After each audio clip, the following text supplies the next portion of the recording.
एक दिन सत्संग कर रहे थे परमात्मा, दिल्ली में सत्संग कर रहे थे, तो उन्होंने बताया कि मुसलमान कहते हैं कि हम एक भक्त नाम लेने आता है, उपदेश लेना चाहता है, सबकी बात सुनकर। उसने कहा, मुसलमान ने कहा कबीर साहब से कि परवरदिगार मैं आपकी हर बात से सहमत हूँ, लेकिन मैं जो पूजा कर रहा हूँ हम परंपरा हमारी हजारों वर्षों से करते आ रहे हैं, और हमारे जो नबी हमारे हजरत मोहम्मद जी ने जो हमें मार्ग बताया वो बिल्कुल सर्वश्रेष्ठ है, और उन्होंने जो हमें मार्गदर्शन किया भक्ति का, उससे बढ़कर हम पृथ्वी पर नहीं मानते।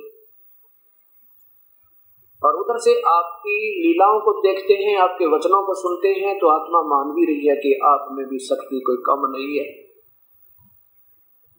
कबीर साहब कहने लगा, देखो बच्चों बात सुनो, हजरत मोहम्मद जी वहाँ हिंदू और मुसलमान दोनों बैठे थे। हजरत मोहम्मद कौन थे आपको मालूम है कि वो अल्लाह के रसूल थे। कौन से अल्लाह के रसूल थे? कौन से भगवान के रसूल रसूल थे? वो तो अव्यक्त परमात्मा के रसूल थे, नबी बनकर आए थे। कबीर साहब बोले ये अव्यक्त काल है, ये ज्योति निरंजन है, ये सब जीवों को धोखा दिए हुए है। ये महिमा तो गाता परम पिता की, उन सुनाता है कि कोई और भगवान है, लेकिन पूजा वो सारी गलत करवाता है। आप देखो हजरत मोहम्मद जी का जीवन चरित्र देखो एक बार उठा के। हजरत मोहम्मद जी का जीवन चरित्र पढ़ा है आपने मुसलमान? हाँ जी, बहुत पढ़ा है। क्या जाना आपने उसको? कि हमने जाना कि उन जैसा कोई महापुरुष पृथ्वी पर नहीं है। बिल्कुल ठीक है, वो बहुत नेक आत्मा थी, कबीर साहब बोले। और शिव के लोक से एक गण आए थे, एक बहुत अच्छे महापुरुष थे, पिछले ऋषि थे। ये अपने शिवलोक में कुछ पुण्य कर्म समाप्त करके बाद में कुछ इनके अंदर और भी कसक प्रभु की और संस्कार होते हैं, वो इस भूतल पर आए थे और उधर से इसका नाजायज फायदा काल ने उठाया। कैसे उठाया? कि एक जबरील नाम के देवता से, फरिश्ता से इनको जबरदस्ती अपना काल तक की पूजा का मार्ग प्रदर्शन कर दिया। और उस प्यारी आत्मा हजरत मोहम्मद के जीवन को एक बार पढ़कर देखो, प्यारी आत्मा तुम्हारा कालजा हिल जाएगा। जब वो ऐसे खुद रसूल बनकर आए इस काल के ज्योति निरंजन अव्यक्त के, और उनके जीवन में इतने कहर टूटे जिसकी गणना नहीं हो सकती। तीनों पुत्र उनके सामने मर गए। पहले तो हजरत मोहम्मद जी माँ के पेट में थे, पिता की मृत्यु होगी, और 6 वर्ष के हुए तो माँ की मृत्यु होगी, 8 वर्ष के हुए तो जो दादा बचा था वो भी मृत्यु होगी। अब वो अकेला बालक घूम रहा है। 25 वर्ष की उम्र हो जाती है तब एक विधवा से शादी हुई, उसका नाम खदीजा था। वो बहुत उच्च घर की घराने की औरत थी, और उससे पहले उसके 3 ब्याह हो चुके थे, 2 निकाह हो चुके थे। एक का तो बात चली थी, निकाह भी नहीं हुआ था, मृत्यु होगी। और फिर दूसरे से निकाह हो गया था, ब्याह हो गया था, उनसे एक लड़की थी, उसके बाद उसकी मृत्यु होगी। दूसरे से फिर शादी की, उसके 2 बच्चे थे, उसके बाद फिर मृत्यु होगी उनके पति की। और खदीजा फिर 40 वर्ष की हो चुकी थी। उस समय हजरत मोहम्मद की आयु केवल 25 वर्ष थी। उसमें उस खदीजा से हजरत मोहम्मद जी का निकाह हुआ, विवाह हुआ, 7 संतान हुई, 4 लड़के और 3 लड़के। परमात्मा बता रहे हैं बिना देखे, और मुसलमान लोग सुन रहे हैं क्योंकि वो रोज पढ़ते थे। और सचमुच जो की तो बात है। 4 लड़कियां और 3 लड़के थे उस पुण्यात्मा के, और वो भक्ति करता था, जा जाकर गुफा में बैठ बैठ कर, जैसा उस जबरील ने आकर बताया था, जैसे वो पूजाएं करनी बताई थी, ऐसे पूजाएं भी कर रहे थे। वो कुरान शरीफ की आयतें भी उसके ऊपर उतर रही थी। और उसके बाद फिर क्या हाल होता है उनका? तीनों के तीनों लड़के उस प्यारी आत्मा की आंखों के सामने, वो आंखों के प्यारे और ओझल हो गए, मर गए, मृत्यु को प्राप्त हुए। अब जिस परिवार में 3 लड़के और तीनों मर जाए, वो परिवार सुखी हो सके? क्या वो बाप सुखी हो सकता है? इस नमाज के पढ़ने से, उन्हीं पूजाओं के करने से जो जबरील ने आकर उसे बताई थी पूजाएं, वो काल में अपने लेवल का ज्ञान, पूजा का तो अपने लेवल का दिया, और भक्ति यानी ज्ञान पूर्ण परमात्मा भी बता दिया कि वो कोई और है, वो कबीर है, लेकिन पूजा की विधि अपने लेवल की दे दी, ताकि ये बोली आत्मा, क्योंकि परमात्मा को चाहने वाली आत्मा कहीं ना कहीं साधना तो करेगी, तो एक काल ये उल्टी साधना करवा देता है। और ऐसी साधना करते करते उस प्यारी आत्मा के तीनों पुत्र मर गए, तो तुम के सुख पाओगे मुसलमानों इस पूजा न करके। अब सभी स्तब्ध हो गए उस परम पिता के सामने, कौन बोल रहे और सारी सच्चाई सामने। तो कबीर साहब ने, एक मुसलमान ने खड़ा होकर कहा कि परवरदिगार ये बातें हमारे को ऐसे ढंग से आज तक किसी पीर ने नहीं बताई। एक भोला सा था, वो कहने लगा क्या कहीं लिखा है क्या ऐसा, हम देख सकते हैं, हम सुन सकते हैं। कबीर साहब ने कहा, एक मुसलमान से खड़ा हो जो उनका शेष हो चुका था प्यारी आत्मा, कहा बेटा सुना इस वक्त हजरत मोहम्मद जी की जीवन चरित्र, उन्होंने क्या सुनाई आपके सामने पेश है।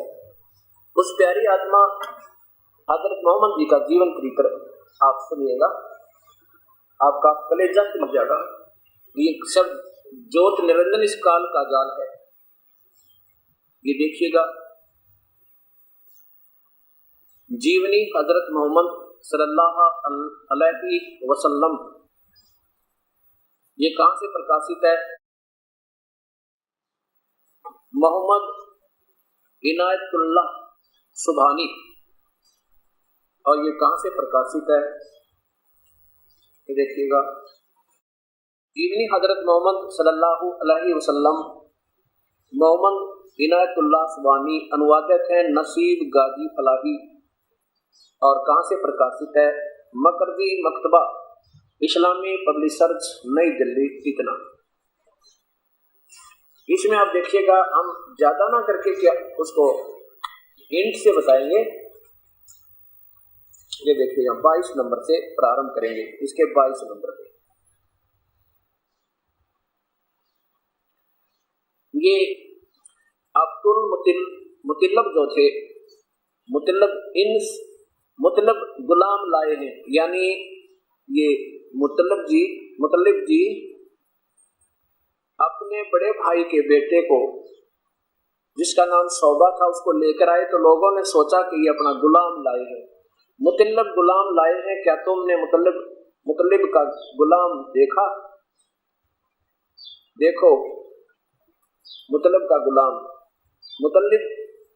मुतल्लब ने इस तरह की आवाजें सुनी तो बोले, कुरैश वालों तुम भी अजीब लोग हो, यह तो मेरा भतीजा है, बड़े भाई हासिम का बेटा, यसरीब में था, वहां से लेकर आया हूँ। लेकिन यह नया नाम जो खुद ब खुद जुबानों पर आ गया, असल नाम पर छा गया। माँ ने उसका नाम शोभा रखा था और वह उसी नाम से मशहूर थे, लेकिन अब असल नाम किसी को याद तक न रहा और उसी वक्त से वे अब्दुल मुतल्लब के गुलाम हो गए, यानी इस तरह प्रसिद्ध हो गया उनका नाम। ये हजरत मोहम्मद जी के दादाजी कौन? मुतल्लब, अब्दुल मुतल्लब के नाम से प्रसिद्ध हो गए। अब यहाँ देखिए 23 पे, मुतल्लब का इंतकाल हुआ तो अब्दुल्ला मुतल्लब समझदार हो चुके थे, या इनके पिता जब अब्दुल मुतल्लब जब मर गए, यानी उनके दाऊद जी चाचा मर गए, तो अब्दुल मुतल्लब समझदार हो चुके थे। आबादी में तो कुएं थे नहीं, जो कुछ थे मक्के के आसपास वही थे, वह भी इधर उधर बिखरे हुए थे। हाजियों के लिए पानी वहीं से लाया जाता था। काबे के पास कुछ हौज होते, उनको भरा जाता था। हौजों को बारंबार भरते रहना, फिर रोज उनकी सफाई करना एक समस्या थी। इससे बड़ी परेशानी होती थी, तरह तरह की कठिनाइयों का सामना होता था। अब्दुल मुतल्लब फिक्र में पड़ गए। नीचे देखिए, जब उसकी कौम बिगड़ गई, ऊपर देखिए, जब फिक्र में पड़ गए। जमजम कुएं के बारे में यह मशहूर था कि उसका पानी मीठा था, मजेदार था, कभी सूखता भी नहीं, जितनी जरूरत होती है हासिल हो जाता, न कोई तकलीफ उठानी पड़ती, न किसी प्रकार की परेशानी होती थी। अब्दुल मुतल्लब को इसका ख्याल आया। अब क्या कहना चाहते हैं इसमें, फिर सुनिएगा एक बार। अब्दुल मुतल्लब जो हजरत मोहम्मद जी के श्री दादा श्री थे, वो बड़ी नेक आत्मा थी। जब देखा कि वहाँ मक्का में आसपास पानी दूर से लाना पड़ता था, फिर उनको पता चला कि यहाँ एक कुआं था जिसमें बहुत मीठा पानी था। वो किसी निकम्मी आत्मा ने जानबूझकर उसको आंट दिया था, उसको भर दिया था मिट्टी में। तो उनके मन में ये आया कि क्यों ना इस कुएं को फिर खोद दिया जाए ताकि आने वालों को दूर से पानी ना लाना पड़े और परेशानी ना होए। ये सोच करके उसने अब्दुल मुत्तलिब ने उस कुएं की जमजम की खुदाई शुरू कर दी। उसमें केवल एक पुत्र था उनका, तो वो थक के बेचारे उस करते करते काम को एक दिन अल्लाह से, परमात्मा से प्रार्थना की, हे अल्लाह, यदि आप मुझे 10 बेटे दे दो ना, इस काम में सहयोग दे दे। धार्मिकता में इतने अग्रसर थे वो प्यारी आत्मा, तो मैं एक बेटे की कुर्बानी आपको दे दूं, क्योंकि ये बता रखे थे बड़ी आत्मा ऐसे कुर्बानी देते हैं पर अल्लाह खुश होता है। अल्लाह तो दान देता है जीवन, वो लेता नहीं किसी की। फिर भी उन्होंने उस सोच से अब भगवान के आगे, अल्लाह के आगे प्रार्थना की, अगर मुझे 10 बेटे दे दे तो एक पुत्र मैं आपको कुर्बान कर दूं, आपके नेमत चला दूं। कहते अल्लाह ने, परमात्मा ने सुन ली उनकी और 10 बेटे हो गए। अब आ गया वो मन्नत को पूरी करने का समय। क्या कहा उसने? फिर अपनी बात याद आई कि मैंने तो अल्लाह से 10 पुत्र मांगे थे, उन्होंने दे दिए, अब एक पुत्र की कुर्बानी देनी है। सब बच्चों को बुला लिया और कहा, बेटा मेरी ऐसे ऐसे परमात्मा के सामने एक वायदा हुआ है अल्लाह के लिए, और मैंने एक पुत्र की कुर्बानी देनी है उनको, तुम में से कौन सा तैयार है? सभी ने कहा हम सब तैयार हैं अब्बाजान, एक बार आप कह कर देखो, वही आपके लिए हाजिर है। इस बात ने सुनकर अब अब्दुल मुत्तलिब असमंजस में पड़ गया, भाई किसके लिए, किसको कहूं, मेरे तो जुबान नहीं फट सकती। इसके फैसले के लिए काबा में गए और वहां पर एक हाबिल नाम का देवता की मूर्ति बना रखी। कहते ये संदेश देगा। कैसे देगा कि तीर लिए जाते थे, 10 तीर लिए, और उस महंत ने बताया, वहां के मौलवी ने, काजी ने, महंत ने बताया, उसे क्या बताया कि 10 तीरों पर न्यारे न्यारे नाम लिख दो 10 बेटों के। और वो क्या करते थे, अपनी बनावटी बातें थोड़ी आत्माओं को गुमराह करने के लिए क्या करते थे कि उन तीरों को हाबुल नाम के देवता की मूर्ति के पास रख देते थे, ले जाते थे। उसको वो महंत जो होते थे वो अपने लपेट करते, ऐसे ऐसे लाते, ऐसे ऐसे ला कर रख देते, और जिसका तीर का इशारा उस हाबुल की तरफ होता ना, कहते इसकी कुर्बानी पसंद है। तो उसमें हजरत मोहम्मद जी के पूज्य पिताजी श्री अब्दुल्ला का नाम निकल गया, जो सबसे छोटा था। वो तीर का उस तरफ उनके नाम वाला हो गया। तो सबने, अब्दुल मुत्तलिब ने कह दिया भी ठीक है, प्रभु को ये मंजूर है तो मुझे इस लड़के की कुर्बानी भी मंजूर है, इसकी गर्दन जैसे कर दो इनके सामने। तब सारे नगर निवासी कहने लगे कि ऐसा मत करो, ऐसा मत करो, ऐसा ना करो। तो सब अब्दुल मुत्तलिब कहने लगे, भी देख मैं तो वचनबद्ध हूँ अल्लाह के सामने, मैं तो वापस हट नहीं सकता, मुझे डर लगा भगवान ने जो मुझे 10 पुत्र दिए तो मैं उसको क्यों ना एक वरदान करूं। तो सभी ने कहा कि ऐसा ना करो। अब ये क्या क्या कमाल कर रखा है नादान भोली आत्माओं को बहकाने के लिए इन मेहनतों ने और इन नकली काजी और मुल्लाओं ने और इन मंदिरों के पुजारियों ने। एक उसमें ये भूत पितर बड़े रहते हैं इनमें। उस मेहनत में एक पितर अंदर बोला कोई फरिश्ता, और ऐसे ऐसे करके कहता है एक बात हो सकती है। क्या हो सकती है? कि इनके प्राण के तुल्य कोई कीमत दान कर दी जावे। अब उन्होंने सोची, उसमें भूत बोल रखा, और उन प्यारी आत्मा ने सोचा भी ये था कोई अल्लाह की आवाज आएगी इसके अंदर पे। तो सब असमंजस में पड़ गए भी इसका फैसला कैसे करें। अब कितने प्राण, कहते ऊंट भी चलेंगे। अंदर बोला फरिश्ता भूत है, कहता ऊंट भी चलेंगे। जैसे ये हिंदुओं में देखे क्या कहते हैं, मैं बहरो बोल रहा हूँ, बहरो और नो कुदरना तो अल्लाह ना कर ले। कैसे खुश हो गए आप बहरो जी? कहता है एक शराब की बोतल और एक बकरे का मांस तो मैं प्रसन्न हूँ। अब डरते बेचारे वो करना पड़े। ऐसे ही मुसलमान धर्म में बिजली गिर गई। उन प्यारी आत्माओं को उसमें वो प्रेत आत्मा का कहता मैं अल्लाह बोल रहा हूँ। हाँ, एक काम हो सकता है, अगर इसके जीवन की खातर, इनके जीवन की रक्षा के लिए कुछ अन्य पशु भेंट कर दो। तो सब बोले भाई ठीक है, भगवान ऐसा कहता है तो ऐसे कर लेते हैं। तो कहने लगे इसका फैसला एक औरत करती है, ज्योतिष जानती है, वहां ले गए। उससे कहा कि ऐसे ऐसे इसने अपना एक मन्नत मान रखी है अब्दुल मुत्तलिब ने, और ये इसके एक लड़के का, इस अब्दुल्ला का नाम निकला है। हम चाहते हैं, और भगवान ने आदेश दे दिया अल्लाह ने, कि इसके बदले में कोई अन्य ऊँटों का ऊँट जीवन दान दे दो। हम चाहते हैं कि अल्लाह प्रसन्न रहे और हमें तरीका बता दो। तो उसने क्या बताया कि एक काम करो, 10 पर्चियां लिखो, 10 तो ऊँट और 11वीं अब्दुल्ला लिख दो, और फिर डालो। फिर पर्ची उठाओ, एक पर्ची उठाओ। अगर अब्दुल्ला का ही नाम निकलता है तो 10 और ऊँट लिख दो 10 पर्चियों पे, यानी 10-10 बढ़ाते जाओ जब तक अब्दुल्ला का, तो मतलब ऊँटों की पर्ची ना निकले। अब क्या हुआ, उन्होंने ऐसे शुरू कर दिया, 100 तक पहुंच गई गणना, 100 ऊँटों की कुर्बानी तक पहुंच गई। लेकिन 100 ऊँटों की जब पहुंची ना, तब तक तो अब्दुल्ला का नाम निकलता रहा। और फिर जब 100 ऊँट पूरे हो गए तो कहते हैं अब्दुल्ला का नाम निकला ना, वो ऊँटों की पर्ची निकलाई। तो तब कहा कि अब ये 100 ऊँट की कुर्बानी इस अब्दुल्ला के जीवन रक्षा के लिए देनी पड़ेगी, ये अल्लाह का आदेश है। आपका तुक्के लगाए, रब अल्लाह का आदेश मान लिया। तो अब्दुल मुत्तलिब तो वचनबद्ध थे प्यारी आत्मा के, भगवान नाराज ना हो जाए। तो फिर भी उन्होंने कहा अब्दुल मुत्तलिब ने कि मेरा विश्वास करने का कि मेरे से प्रभु प्रसन्न हो गए, 2 बार और निकालो। 2 बार और डाली, 2 बार भी ऊँट की जब पर्ची आ गई, तब अब्दुल्ला जी ने कहा भी ठीक है। अब्दुल मुत्तलिब ने कहा कि ठीक है, 100 ऊँट मंगवा दिए, अब संभालो अपने। उस औरत के साथ एक उसका दल्ला रहता था, उसके अंदर वो प्रेत आत्मा का कहता है इनकी कुर्बानी की जावे।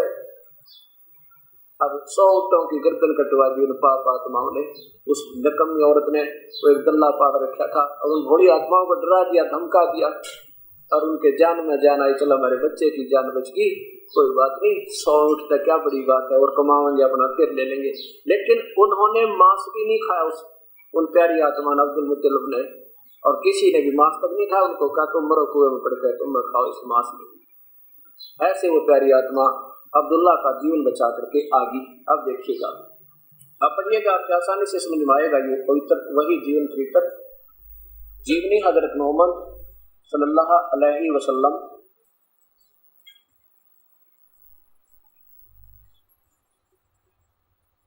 मकरजी मकतबा इस्लामी प्रोड्यूसर नई दिल्ली से, इसके 22 नंबर पर फिर देखिए।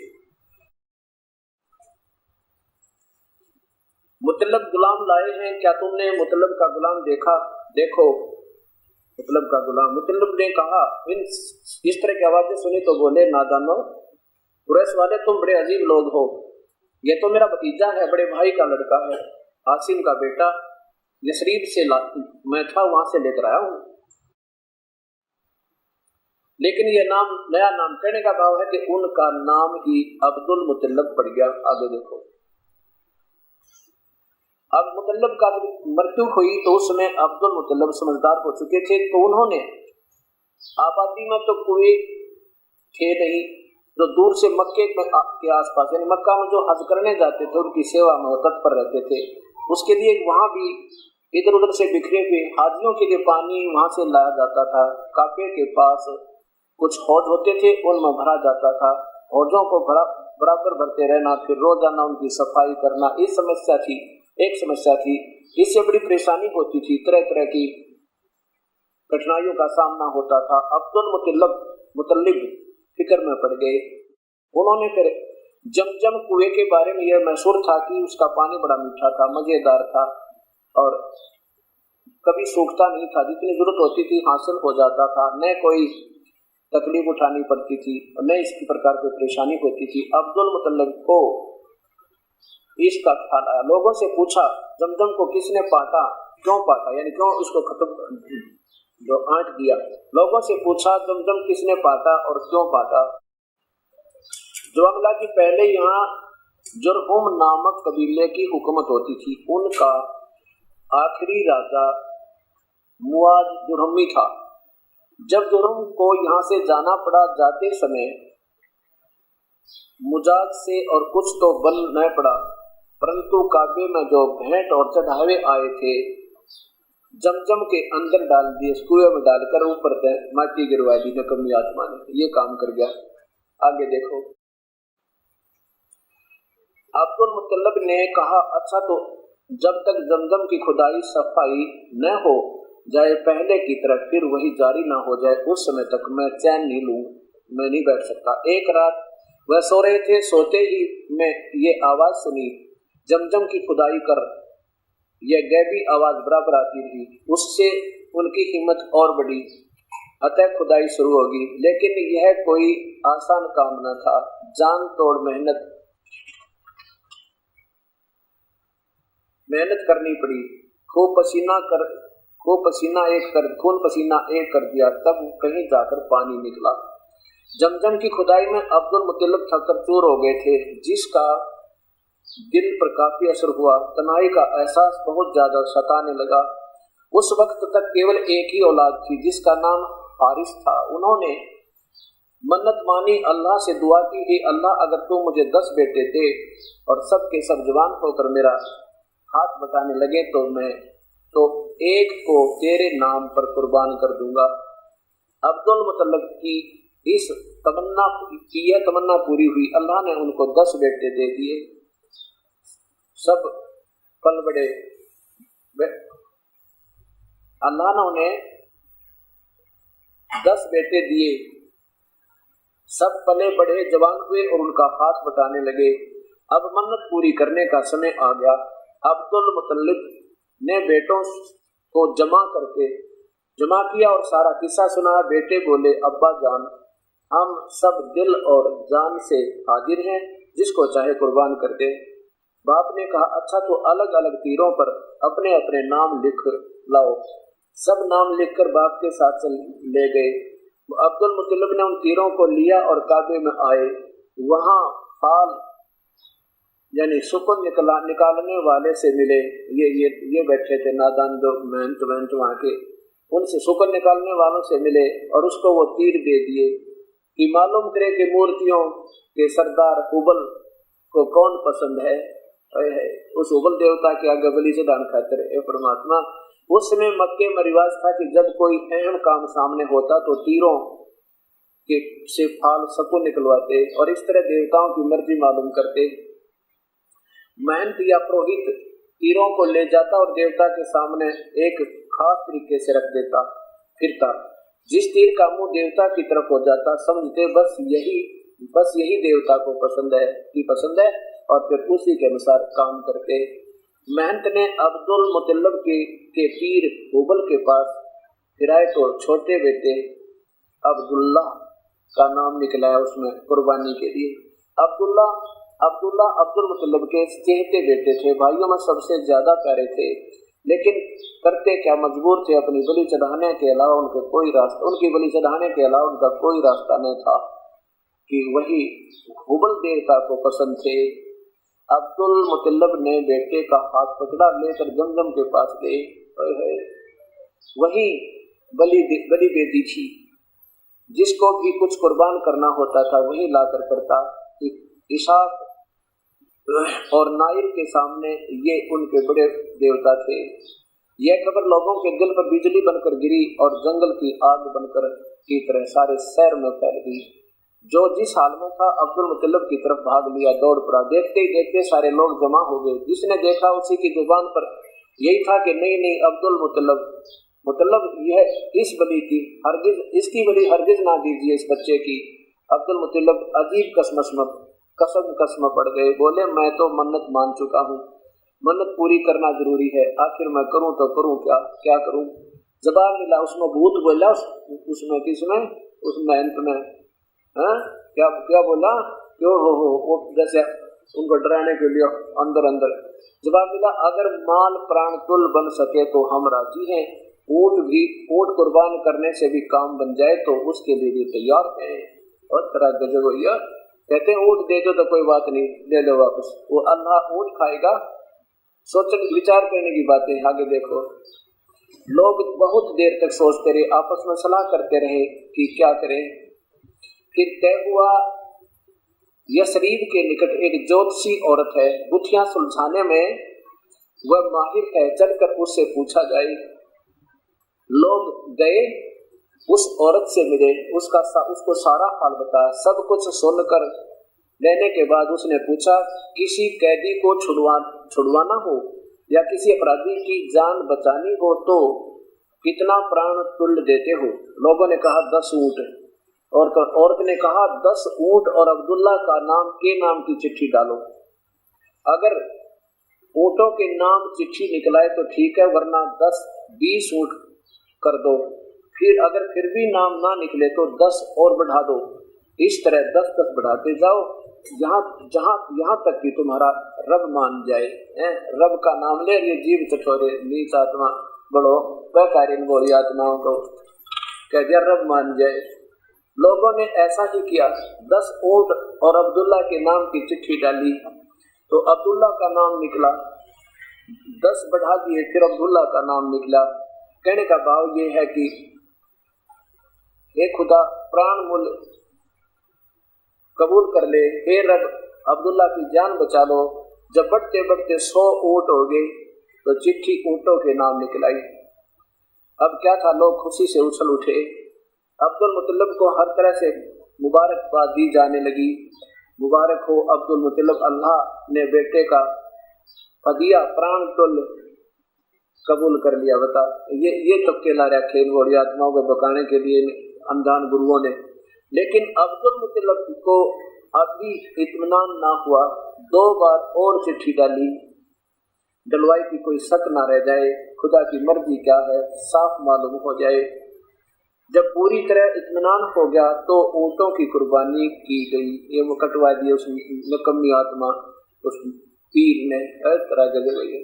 और वही छोड़कर उन्होंने मांस भी नहीं खाया है, वही छोड़ दिए और छोड़ दिए गए कि जो चाहे इसका फायदा उठावे। उस प्यारी आत्माओं ने उनको छुआ भी नहीं। आगे देखो नीचे, बाप ने बेटे की ओर से, अब अब्दुल्ला की शादी होती है हजरत मोहम्मद के पूज्य पिता की। बाप ने बेटे की ओर से शादी का पैगाम दिया। आमिना के घर वालों ने से अपने सौभाग्य की बात समझी, खुशी खुशी तैयार हो गए, चटपट शादी हो गई। रिवाज था कि दुल्हा शादी के बाद 3 दिन ससुराल में रहेगा। अब्दुल्ला भी 3 दिन ससुराल में रहे, फिर घर चले आए, साथ में दुल्हन भी आई। उसमें अब्दुल्ला की उम्र 17 साल थी। शादी के भी कुछ ही दिन हुए थे। व्यापारियों के एक काफिला शाम जा रहा था, उसके साथ अब्दुल्ला भी हो लिए। वापसी में मदीने से गुजरे। यहाँ उनके बाप का ननिहाल था। थके तो थे ही, दम लेने के लिए ठहर गए और इत्तेफाक से बीमार पड़ गए। और फिर क्या साथियों ने वही छोड़ दिया। नीचे देखो, उस प्यारी आत्मा की मृत्यु होगी। अब्दुल्ला के इंतकाल की दुखद खबर आ रही थी। आज पीछे रखा गया, आज वहां से अब्दुल्ला के इंतकाल की दुखद खबर आ रही है। खबर बड़ी दर्दनाक थी। नौजवान की मौत, और वह भी अब्दुल्ला जैसे नौजवान की, जिसने पूछा सुना तड़प उठा। अब देखना भक्त आत्माओं, अब विचार करना इन बातों के ऊपर। ये दोष ना हिंदू का, ना मुसलमान का, ना ईसाई का, ना सिख का, ये दोष है इन महापुरुषों का है जो इन बड़ी आत्माओं को अपने स्वार्थ से, अपने बकवादों पर इनसे जुल्म करवाते हैं। अब देखिएगा, उस नादान औरत ने पहले तो उस पाखंडी महंत ने कहा कि अब्दुल्ला जी का तीर उसकी तरफ हो गया। मुंह तो नहीं था, 10 तीरों में देख का तो मुख होगा मूर्ति की तरफ। और फिर जब देखा ना अब बात बिगड़ती जा रही है, कहीं लोग इनको बहका ना ले और एक भी ना चढ़ावा चढ़े तुम्हारे, कहने लगा ऐसे करो कुछ ऊँट भी चलेंगे, आदमी नहीं तो ऊँट चलेगा। अब वो बेचारे ऊँट तो प्रसन्न हो गए। और फिर उस पाखंडी औरत के पास पहुंचे तो क्या बूढ़ी आत्मा है, उसने फिर अपना वो गल्ला रखा हुआ था साथ में, उसमें कोई एक व्यक्ति में ऐसे बोला, कर लगा ऐसे कर दो और उसको 100 ईंटों की कुर्बानी कर दो। अब उन्होंने वो 100 ईंटों की हत्या करवा दी। अब देखो, परमात्मा राजी ही नाराज हो गया उनसे। जिस बेटे को बचाना चाहते थे अल्लाह ने फिर उसको खत्म कर दिया, क्योंकि महंत ने अर्थात उस गुरुदेव ने उन प्यारी आत्माओं से अनर्थ करवा दिया और उसका प्रतिफल उन्हें भोगना पड़ा। वही प्यारा बच्चा फिर हाथों से निकल गया। तो कबीर परमात्मा यही बताते जा रहे हैं कि तुम पढ़ लो प्यारी आत्माओं, ये लिखा क्या है, तुम कर क्या रहे हो। उसके बाद क्या होता है, अब्दुल्ला जी की शादी होती है। आदरणीय श्री हजरत मोहम्मद जी की पूज्य माता जी का नाम आमीना था। और जब ये हजरत मोहम्मद जी माँ के पेट में थे, उनके पूज्य पिता की मृत्यु होगी।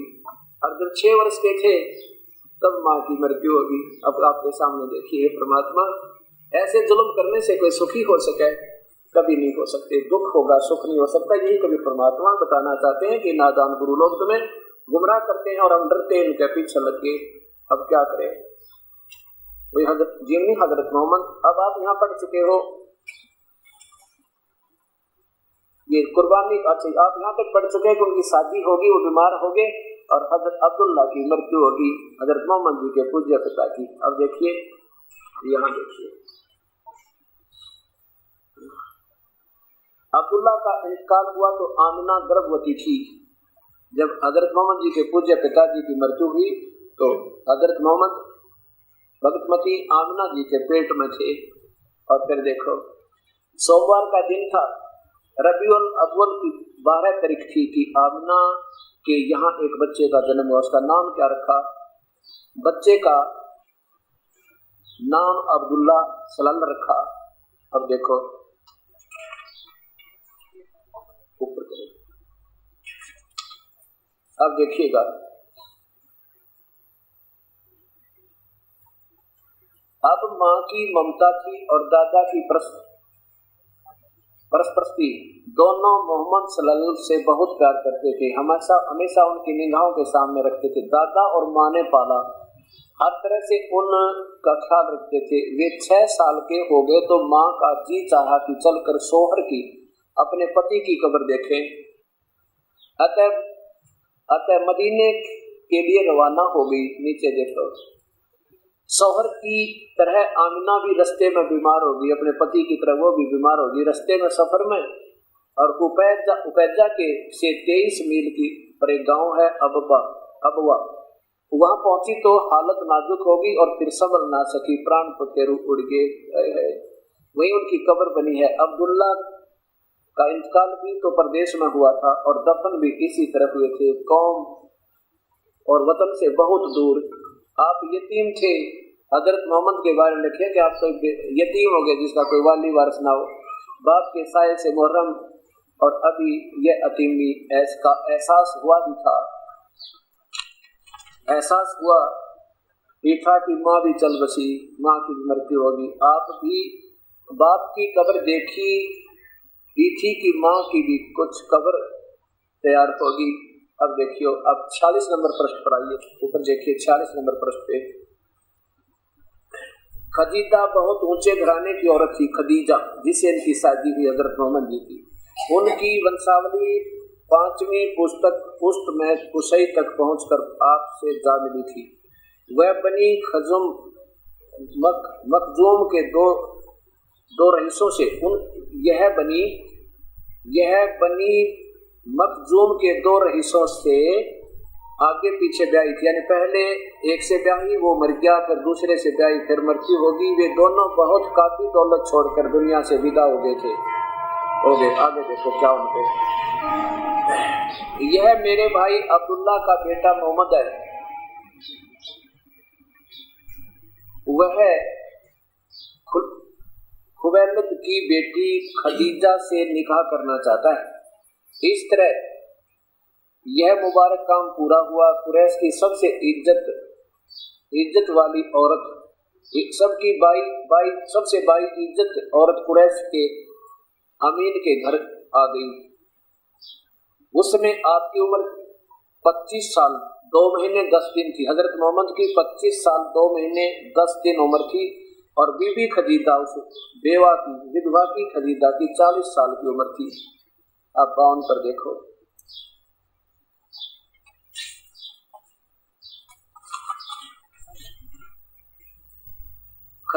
खदीजा के साथ आपकी जिंदगी अत्यंत आनंदपूर्ण जिंदगी थी। उन का साथ आपके लिए सुख ही सुख था।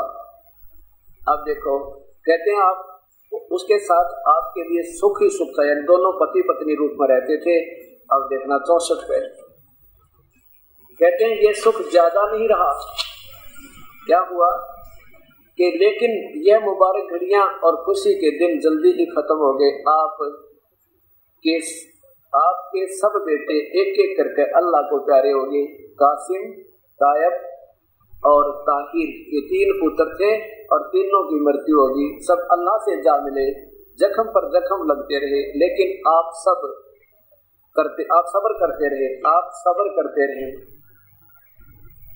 बचपन में तो यतीमी का दुख उठाया और बड़े हुए थे अपने जिगर के टुकड़ों से का गम सहन करना पड़ा। हे परमात्मा, हे मेरे मालिक। अब देखो पुण्यात्माओं, इस नमाज के करते करते और इन पूजाओं के करते करते क्या हालत इन महापुरुषों को हो रही है। हजरत मोहम्मद का ब्याह हुआ, पहले तो माँ मर गई, पिता मरा, फिर माँ मर गई 6 साल की उम्र में। 8 साल की उम्र में दादा की मृत्यु होगी जब ये 8 वर्ष के थे। अब शादी हुई एक विधवा से, बेचारी, क्यों, गरीब आदमी ने कौन ब्याह है। लेकिन ये हजरत मोहम्मद जो थे भगवान के नाम के धनी थे और संसार की दृष्टि से निर्धन लगे थे। उस समय तो इनको किसी ने लड़की नहीं दी और केवल एक विधवा से ब्याह हुआ और उसे 7 संतान हुई, 3 लड़के 4 लड़की, और तीनों लड़के उनकी आंखें आगे बढ़ गई। मृत्यु को प्राप्त हुई। इससे बड़ा तो किसी प्राणी पर नहीं हो सकता। और फिर भी भक्ति की आड़ लिए हुए। हे परमात्मा, कबीर साहब यही बताना चाहते हैं, तुम जो भक्ति कर रहे हो ये काल तक की है और ये जीवन कभी सुखी नहीं, बल्कि ये शास्त्र गर्द होने से हानि होती है, लाभ नहीं होता। अब आगे देखिए,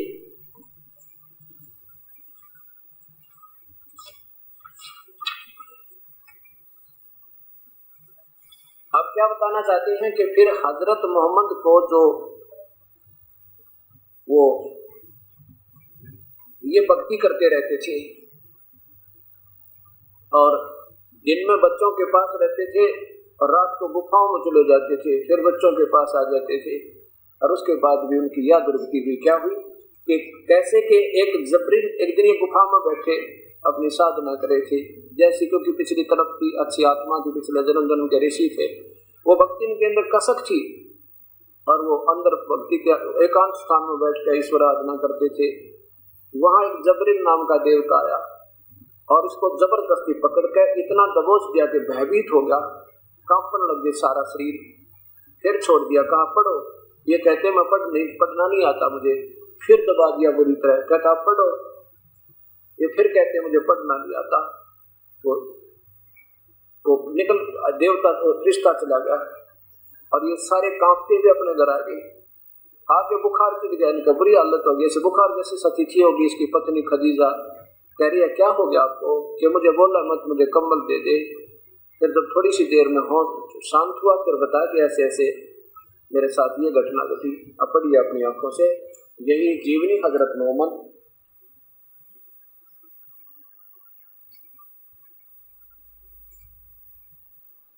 सल्लल्लाहु अलैहि, और इनके कौन है नीचे, मोहम्मद इनायतुल्लाह सुबहानी ऊपर देखिए। फिर जीवनी हजरत मोहम्मद सल्लल्लाहु अलैहि वसल्लम, मोहम्मद इनायतुल्लाह सुबहानी, और अनुवाद किया है नासिम गाजी फलाही। ये क्या मकरजी मकतबा इस्लामिक पब्लिशर नई दिल्ली। और इसी के आगे देखिए, अब हम यहां से पढ़ेंगे 67 प्रश्न। प्यारे नबी सल्लल्लाहु की 40वीं सालगिरह करीब आ गई, 40 वर्ष के हो गए ये। अब आप पर ये हकीकत खुलनी शुरू होगी जिसकी आरजू में आप रहते थे, आप भी रहते थे, उसी की सालों से तलाश थी जिसके लिए आप बेहद बेकरार थे। सालों की इबादत और तपस्या से रूह प्रकाशमान हो गई, दिल दर्पण की तरह चमक उठा, अंदर दमक उठा, और आपकी हालत ऐसी होगी कि अब आप पर अल्लाह की हिदायत उतारे, आप तो सच्चे सौपन दिखने शुरू हो गए। आपने आप पर हकीकत खुल गई, अंधकार के बादल छट गए जिन्हें हटाने के लिए आप बराबर कोशिश कर रहे थे। आपके सामने सतमार्ग स्पष्ट हुआ हो गया। आप सल्लल्लाहु अलैहि वसल्लम ने स्वप्न में देखा दुनिया की रंगीनी 4 दिन की चांदनी है और यह यहाँ के सुख और लज्जत सिर्फ वक्ती है और एक दिन खत्म हो जानी है। अब देखो 68 है। इतनी कसक बनाकर के प्यारी आत्मा ने क्या देख हुआ।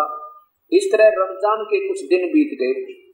एक दिन आप सल्लल्लाहु गुफा में थे, आराम कर रहे थे। सुबह का सुहाना समय था। अचानक एक फरिश्ता दिखाई दिया, बहुत ही खूबसूरत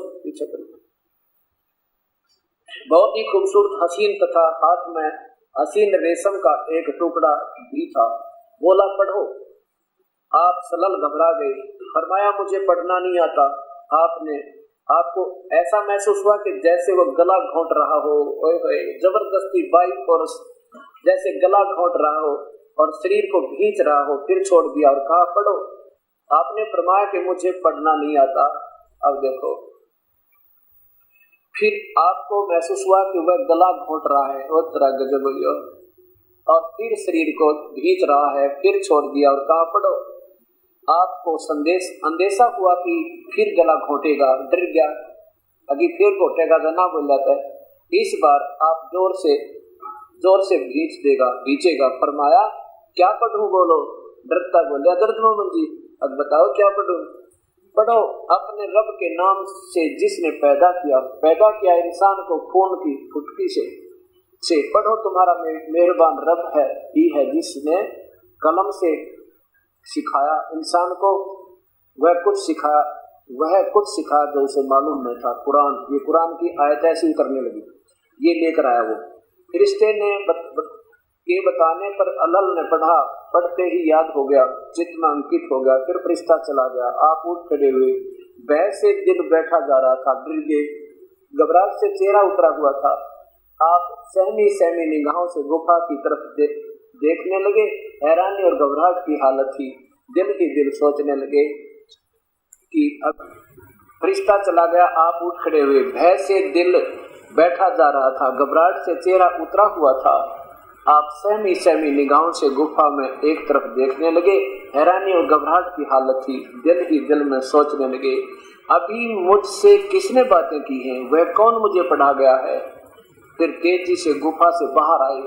आप सल्लल्लाहु को पूरा विश्वास हो गया कि यह जिन का असर है और जिस बात का डर था वह सच साबित होकर रही। आप सल्लल्लाहु पहाड़ की घाटियों से गुजरने लगे। पूरा शरीर थर-थर कांप रहा था। अचानक एक आवाज आई, मोहम्मद। आप सल्लल्लाहु चौंक पड़े। घबरा कर फिर ऊपर उठा, देखा तो वही फरिश्ता आदमी की सूरत में खड़ा था। वह पुकार रहा था, मोहम्मद तुम अल्लाह के रसूल हो और मैं जबरील हूँ। आप सल्लल्लाहु की घबराहट और बढ़ी। डर से रोंगटे खड़े हो गए। भय से कदम रुक गए। कभी दाईं तरफ देखते, कभी बाईं तरफ देख। फिर सूरत आंखों के ओझल हो, लेकिन जिधर देखते वही दिखाई देता। वो फरिश्ता चारों तरफ दिखने लगा। जिधर देखा उधर आगे खड़ा पावे। जिधर मुंह करते वहीं पर मौजूद होता। आगे बढ़े या पीछे हटे, नजर नीचे करें या ऊपर उठाएं, हर तरफ इतना डरा देता आदमी का कलेजा पाट गया। बताइए परमात्मा, हर तरफ हर जगह फरिश्ता दिखाई देता। बहुत देर होगी। आप इसी प्रकार थर थर कांपते रहे। इतना डरा दिया है परमात्मा, मर गया आदमी कलेजा पाट के। न जाने मन में क्या विचार आते रहे। उधर बीबी खदीजा ने गुफा में आप सल्लल्लाहु के पास आदमी भेजा। आप वहां ना मिले। रिश्तेदारों के यहाँ दिखवाया, वहां भी ना थे। वहां दौड़ा, लेकिन न मिलना था न मिले। रिश्ता चला गया। आप खदीजा के पास आए। भय से कांपते हुए, पसीने में डूबे हुए आते ही फरमाया, मुझे कुछ उठा दो। तुरंत बीबी खदीजा ने चादर उड़ा दी। आप सल्लल्लाहु की यह हालत देखकर वो बहुत घबरा गई। अब देखो पुण्यात्माओं, अब हमने पुनः देखना होगा, इस पर फिर विचार करना होगा कि ऐसी प्यारी आत्मा के साथ ऐसा बदसलूक करके इन फरिश्तों ने और ये कहानी सुनाई। और ये भक्ति की जो काल तक की, जिसके कारण सारा जीवन हजरत मोहम्मद का कति महापीड़ा में बीता। एक पद भी इनका चैन नहीं रहा। तो उस पूजा से बताओ आम भक्त आत्मा क्या लाभ उठा सकेगा? ये हालत है, डरा धमका के ये काल के फरिश्ते अपनी तो पूजा बताते रहे और महिमा गाते हैं पूर्ण परमात्मा की, क्योंकि इनको डर है अगर तुम उस परमात्मा के बारे में झूठ बोलोगे तो इनके ऊपर बड़ी सजा दी जाती है। ये काल के भेजे जाते हैं। ये काल ब्रह्म ज्योत निरंजन अव्यक्त रहता है, सामने नहीं आता, पर है ये आकार में, ऐसे गुप्त संकेत देकर, गुप्त आदेश देकर, गुप्त अपने देवता भेजकर या स्वयं प्रवेश करके ये सब ज्ञान तो ठीक देता है, लेकिन पूजा की विधि ये गलत करवाता है। जैसे श्री कृष्ण में प्रवेश करके वो काल ने अर्जुन को गीता का ज्ञान तो सही दे दिया और पूजा सारी सबसे गलत करवा रहा है, वो शास्त्र के विरुद्ध करवा रहा है। अब देखिए फिर, अब आप यहाँ आगे पढ़ते पढ़ते इस पवित्र पुस्तक को,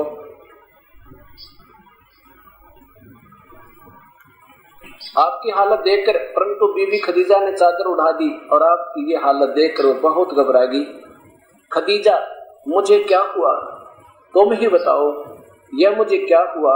फिर जो कुछ देखा था वह बयान किया और फरमाया, मुझे अपने बारे में डर है, अब मैं कहीं मर ना जाऊं, मुझे ये डर है। आगे देखो 71 पृष्ठ पे, आप सलल ने सारी बात बता दी। बरका ने कहा, एक बरका नाम के महापुरुष वर्ग थे, उस जात की कसम जिसके हाथ में मेरी जान है, तुम इस उम्मत के नबी होगे। वो कहने लगा, बरका कोई ईसाई था, कहने लगा ऐसे ही नबी होते ना, उनके ऊपर ऐसे ही जबरील देवता आता है, तुम इस उम्मत के नबी होगे। और यह वही फरिश्ता है जो मूसा अलैहिस्सलाम के पास आता था। भतीजे, नबी होने का ऐलान करोगे तो लोग झूठलाएंगे और तरह तरह सताएंगे, घर से बेघर कर देंगे, जंग करने से भी नहीं चूकेंगे। काश उस समय में जिंदा रहता मोहम्मद सल्लल्लाहु, तो क्या वो मुझे बेघर कर देंगे? अब देखो ये भी विचार करो कि ये जबरील नाम का फरिश्ता, इसे मूसा जी के पास भी यही आया था, है यही फरिश्ता मूसा जी के पास, उसने भी इसी तरह डरा धमका कर मूसा जी को वो कुरान ने दी है जो तौरात वगैरह। अब आप आपके सामने बेहतर देखिए, मैं लोगों से कैसे बताऊं, सीधी राह कैसे समझाऊं? आपने सोचा कि इन भोली आत्माओं को जो मुझे संदेश मिला बता दूं। ये अपनी पूजा को हजरत मोहम्मद बिल्कुल सही मान रहे हैं कि खुदा की तरफ से आया कोई फरिश्ता मुझे सही बताएगा, लेकिन ये सारा नरक डुबा गया। हक सीधी राह कैसे बताऊं, ये तो भटक रहे हैं और हक से बिदक रहे हैं, खुदा से विमुख हैं, बुतों की पुजारी, बुराइयों के प्रचारक और भलाई से इन्हें बैर है। फिर कितना, इतना ही नहीं, सितम तो यह है कि इस पर इन्हें गर्व भी है। गरज है कि आप सल्लल्लाहु के दिल में विचार का ये तूफान उठा और आप वह इंतजार करने लगे, यानी फिर कोई खबर आवा, संदेश आवा। उसके लिए देखिए 73 पे, आप सल्लल्लाहु पर फिर हीरा की गुफा में जाने लगे, दिन रात वहीं रहते, इबादत करते, पूजा करते। एक दिन आप सल्लल्लाहु कहीं से गुजर रहे थे, अचानक आकाश में आवाज आई, सिर उठाकर देखा वही फरिश्ता कभी हीरा की गुफा में आया था, आकाश में कुर्सी पर बैठा था। हे अल्लाह तू कितना मेहरबान है अपने मोमिन और सच्चे बंदे पर। फरिश्ते को देखते ही आप सल्लल्लाहु हिलने लगे, कांप गए सारे, आप पर कंपन जारी हो गया। पहली बार भी आपका शरीर कांप रहा था, जैसे हवा के जोर से पत्ते हिल जाते हैं। क्या ये कंपना पहले जैसा था? क्या ये हिलना वैसा ही था? भय और घबराहट, रौब का डर था? नहीं, इसमें खुशी की मिठास थी, प्रसन्नता, इत्मीनान की ठंडक थी। ये तो लेखक की अपनी सोच है। मुझे कुछ, फिर कहते हैं, फिर आप इसी हालत में घर आ गए, घबरा के कहता हूँ मुझे कुछ उड़ा दो, आप पर कपड़ा उड़ा दिया। इतने में वही फरिश्ता वह लेकर फिर आएगा, पीछे पड़ा रहा है उसके। आप हे कपड़े में लिपटने वाले, उठो और डराओ और अपने रब की बड़ाई बयान करो, डराओ। तो भी ऐसे लोगों को डरा डरू का ये बात बता, अपना दिल पाक रखो और शिरक की नापाकी से दूर रहो। ये कुरान, ऐसे ये कुरान की ये लेख बनते बनते एक समूह बन गया, एक पुस्तक पवित्र बना दी गई। आगे देखो 74 पे,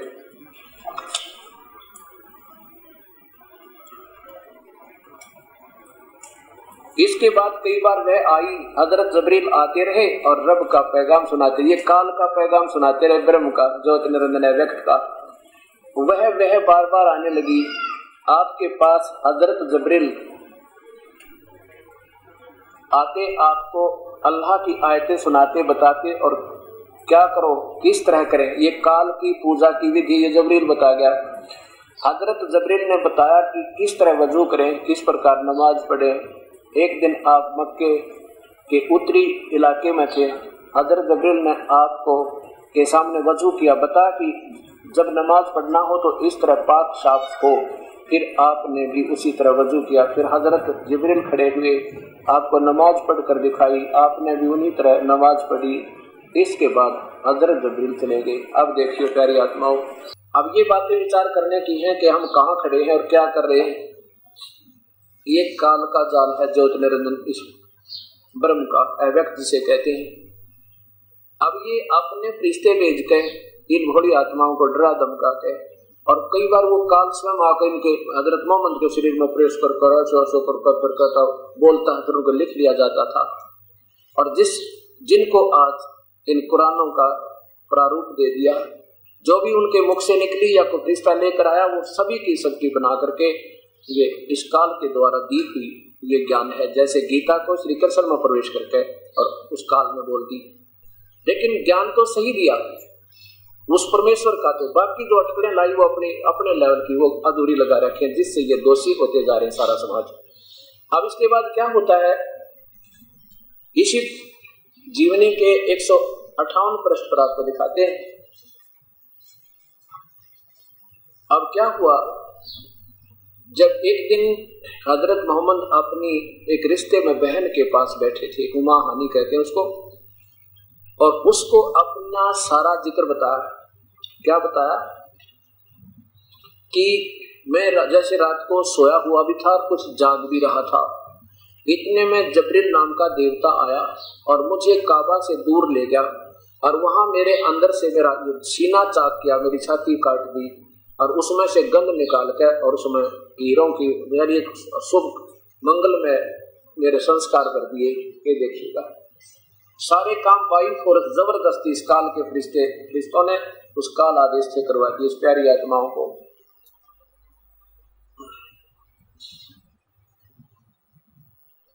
इसके 158 पृष्ठ पर देखिए, उमे हानी ये इनकी बहन थी रिश्ते में। उमा हानी हैरान थी कि वे आपके पास आकर बैठ गई और बोली, जरा तफसील से बताइए क्या क्या हुआ और कैसा हुआ। आप सल्लल्लाहु अलैहि वसल्लम ने फरमाया कि उमे हानी, मैं सो रहा था, अचानक मुझे ऐसा लगा जैसे कोई मुझे जगा रहा है। मेरी आंखें खुल गई, क्या देखा कि हजरत जबरील छत पार करके मेरे पास आ गए। यह मेरे लिए बिल्कुल नई घटना थी, इससे पहले तो मैं कभी इस तरह नहीं आए थे। पहले तो वे कभी इस तरह नहीं आए थे, वे जब कभी जाहिर होते तो सामने होते थे। उन्होंने मेरा हाथ पकड़ा, मुझको लेकर काबा के पास हतीम के स्थान पर आए, वहां मुझे लेटा दिया, फिर मेरा सीना चाक किया। उसके बाद सोने की एक थाली लाए, वह थाली ईमान और हिकमत से भरी हुई थी, उसे मेरे सीने में उलेट दिया, फिर सीना बंद कर दिया।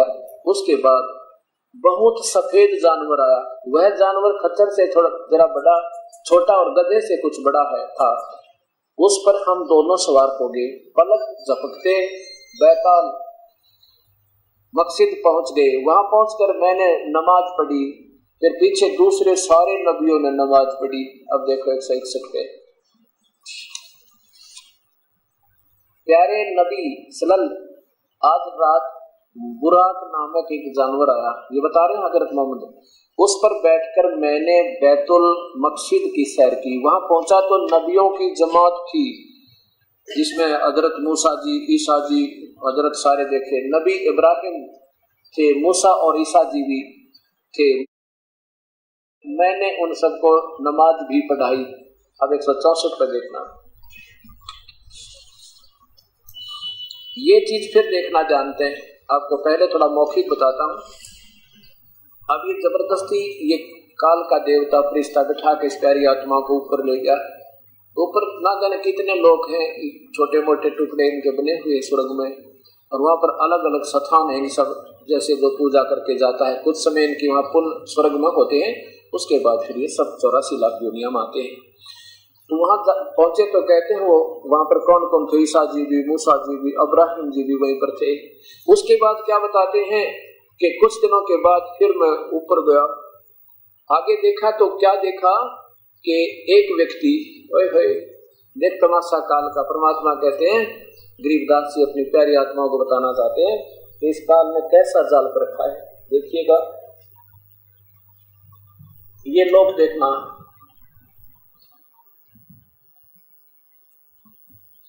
ये एक ब्रह्मांड है जिसमें हम रह रहे, ये पृथ्वी लोक है और यहाँ पर ये स्वर्ग है, इसमें साथ ही इधर नरक है, इधर स्वर्ग है इधर नरक है।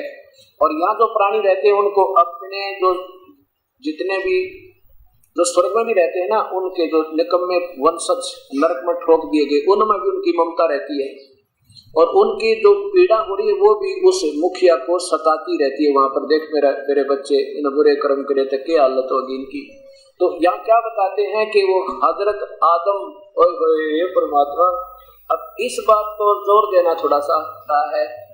तब मैंने पूछा जबरील से ये कौन है, तो जबरील ने बताया कि ये बाबा आदम है। और तरह गजब बोलिए परमात्मा, इस ये मुखिया के साथ ये हालत है। कहते ये क्यों रो रहा है, क्यों हंस रहा है कि इधर इसके पुत्र नरक में ठोक रखे और उनने जो कुकर्म किए वो अब इनको देख कर ये रो रहा है कि मेरे बेटों ने, मेरे वंशजों ने जो जुल्म किए उनको आज कितनी भयंकर सजा पा रहे हैं।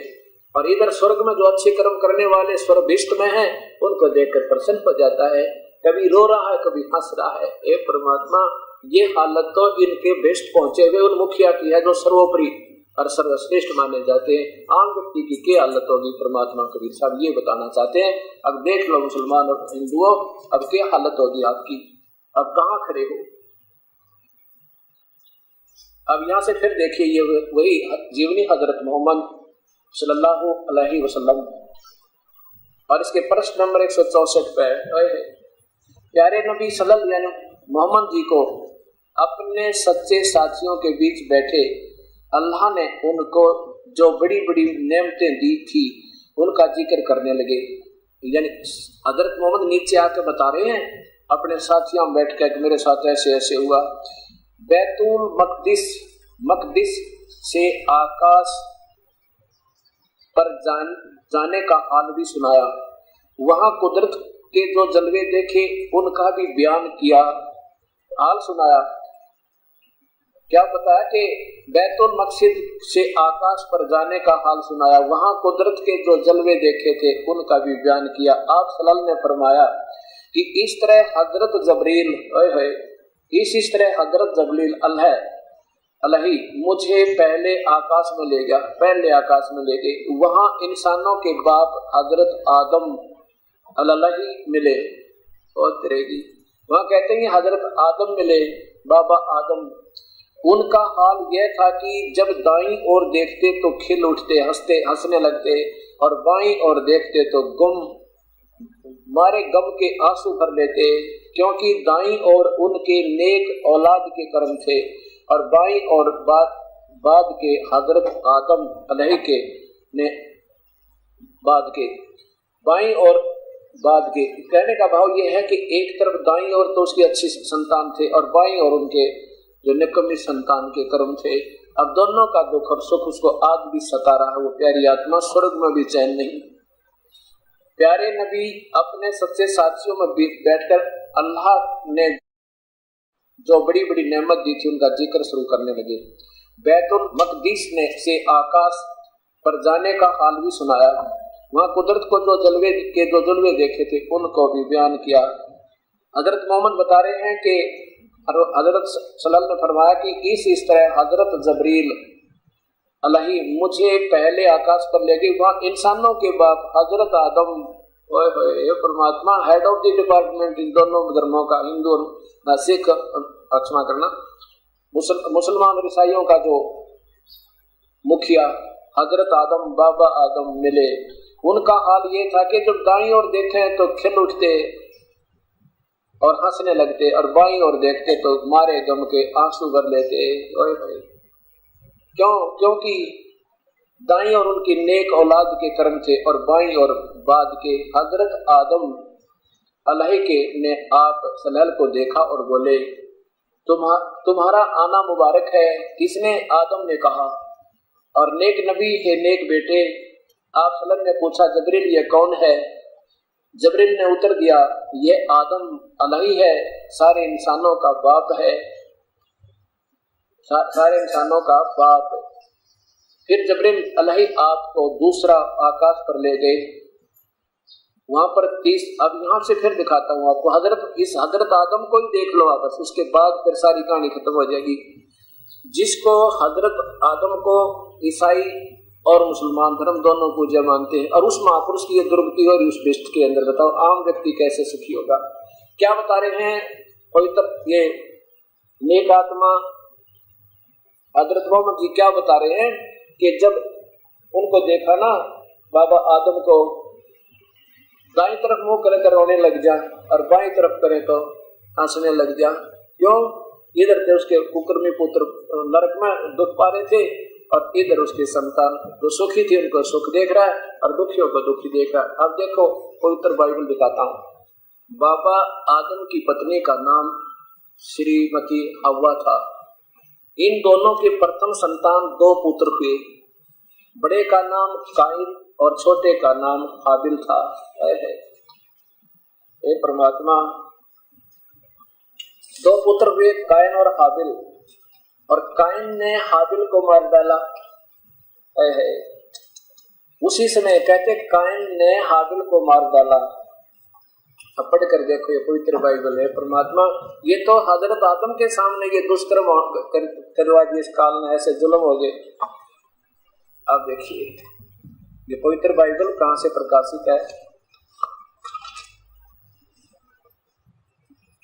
India Bible literature centre road, Kilpauk, Madras.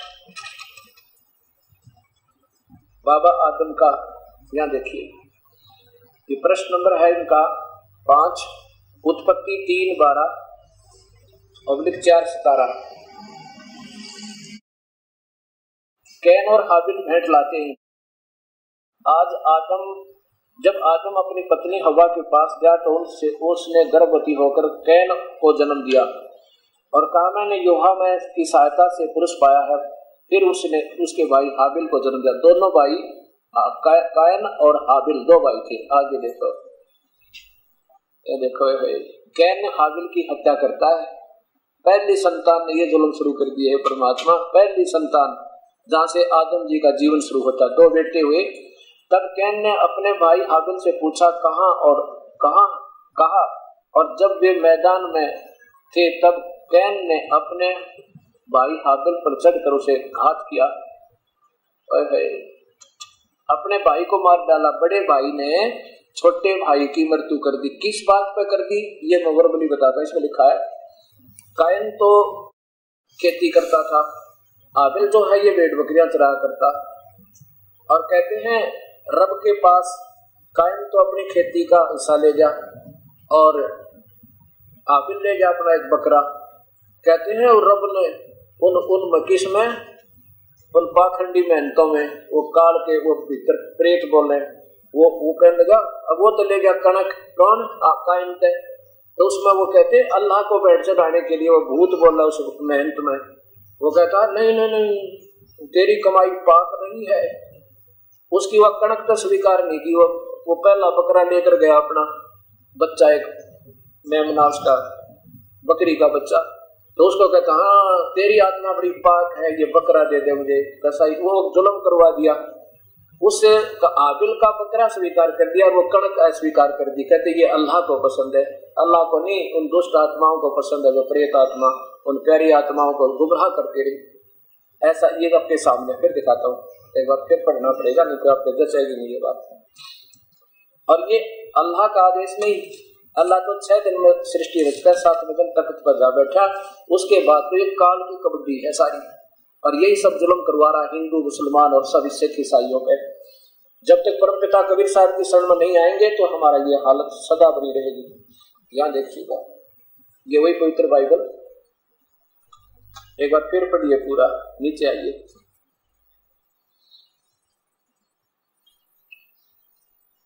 ये तो आपने पढ़ लिया, जब आदम अपनी पत्नी हवा के पास गया तो उनसे गर्भवती होकर कैन को जन्म दिया और कहा मैंने योहास की सहायता से, भगवान की सहायता से पुत्र पाया है। फिर उसके भाई हाबिल को जन्म दिया। हाबिल तो भेड़ बकरियां चराहा बना, परंतु कैन भूमि की खेती करने वाला किसान बना। कुछ दिनों के पश्चात कैन योहा के पास उस मेहनत में बड़े भूत के पास है, योहा के पास भूमि की उपज से कुछ भेंट ले आया और हाबिल अपनी भेड़ बकरियों के कई एक पहलौठे बच्चे भेंट चराने के लिए ले आया। उनकी चर्बी भेंट चढ़ाई करेगी। तब योहा ने हाबिल और उसकी भेंट को तो ग्रहण कर लिया, वो मांस तो स्वीकार कर लिया। अल्लाह ने थरा गजब है ये प्रेत आत्मा बोला उस मेहनत में ऐसा जुल्म शुरू करवा रखा था, वो तो स्वीकार कर लिया, परंतु कैन और उसकी भेंट को उसने ग्रहण नहीं किया, क्योंकि वो तो कणक ले रहा था और वो मांस ले रहा था। मांस तो स्वीकार कर लिया अल्लाह ने नहीं किया। ये तो प्रेत ने किया जो उस पुजारी में बोल रहा था, परंतु कैन और उसकी भेंट को ग्रहण नहीं किया। तब कैन अति क्रोधित हुआ और उसके मुंह पर उदासी छा गई अब कैन तो नाराज हो गया, भाई देख मेरी तो इतनी बढ़िया कणक तो स्वीकार नहीं की और मांस स्वीकार कर दिया। तब योहा ने कैन से कहा तू क्यों क्रोधित हुआ और तेरे मुंह पर उदासी क्यों छाई है? वो भूत बोला उसमें मेहनत में छा गई।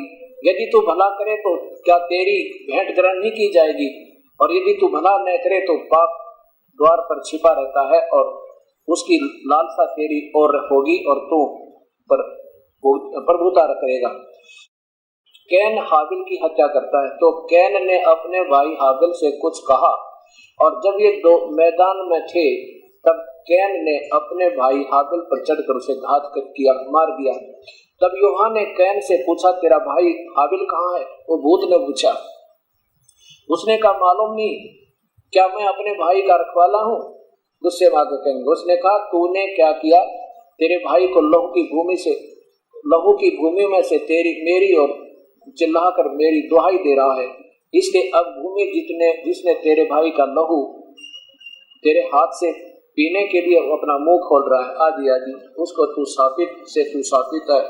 अब देखो हजरत आदम बाबा आदम की पहले 2 पुत्र हुए और उनमें से कुबत शुरू होगी। एक परमात्मा बड़े ने छोटे की हत्या कर दी। अब वो प्यारी आत्मा हजरत आदम बाबा आदम उस स्वर्ग में भी दुखी, जहाँ पूरी और बाकी तो इनसे नीचे के नबी हैं, हजरत आदम जैसी साधना तो कोई कर ही नहीं सकता और उनकी ये हालत है, स्वर्ग में भी दुखी है। परमात्मा कहते हैं स्वर्ग बीच है बड़ा प्रहार गम के हाथों फांसी, हाहाकार मच रहा। कभी तो इधर देखा जब परमात्मा उन करोड़ों जीव रो रहे हैं, इधर थोड़ा बहुत बस सुख महसूस कर रहे हैं, उसके बाद दोनों वहां से आएंगे, फिर 84 लाख होंगे। अब आपके सामने ये प्रसंग चल रहा है कि बाबा आदम दाई तरफ देखता है तो खुश हो जाता है और बाई तरफ देखे है तो रो रहा है। उन जालिमों के जुल्म देख के अपनी ही संतान के, जब ऐसे महापुरुष की संतान भी से जुल्म करेगी तो आम बता कैसे कंट्रोल होगा, जब तक पूर्ण परमात्मा परम पिता कबीर परमेश्वर की शरण नहीं मिलेगी।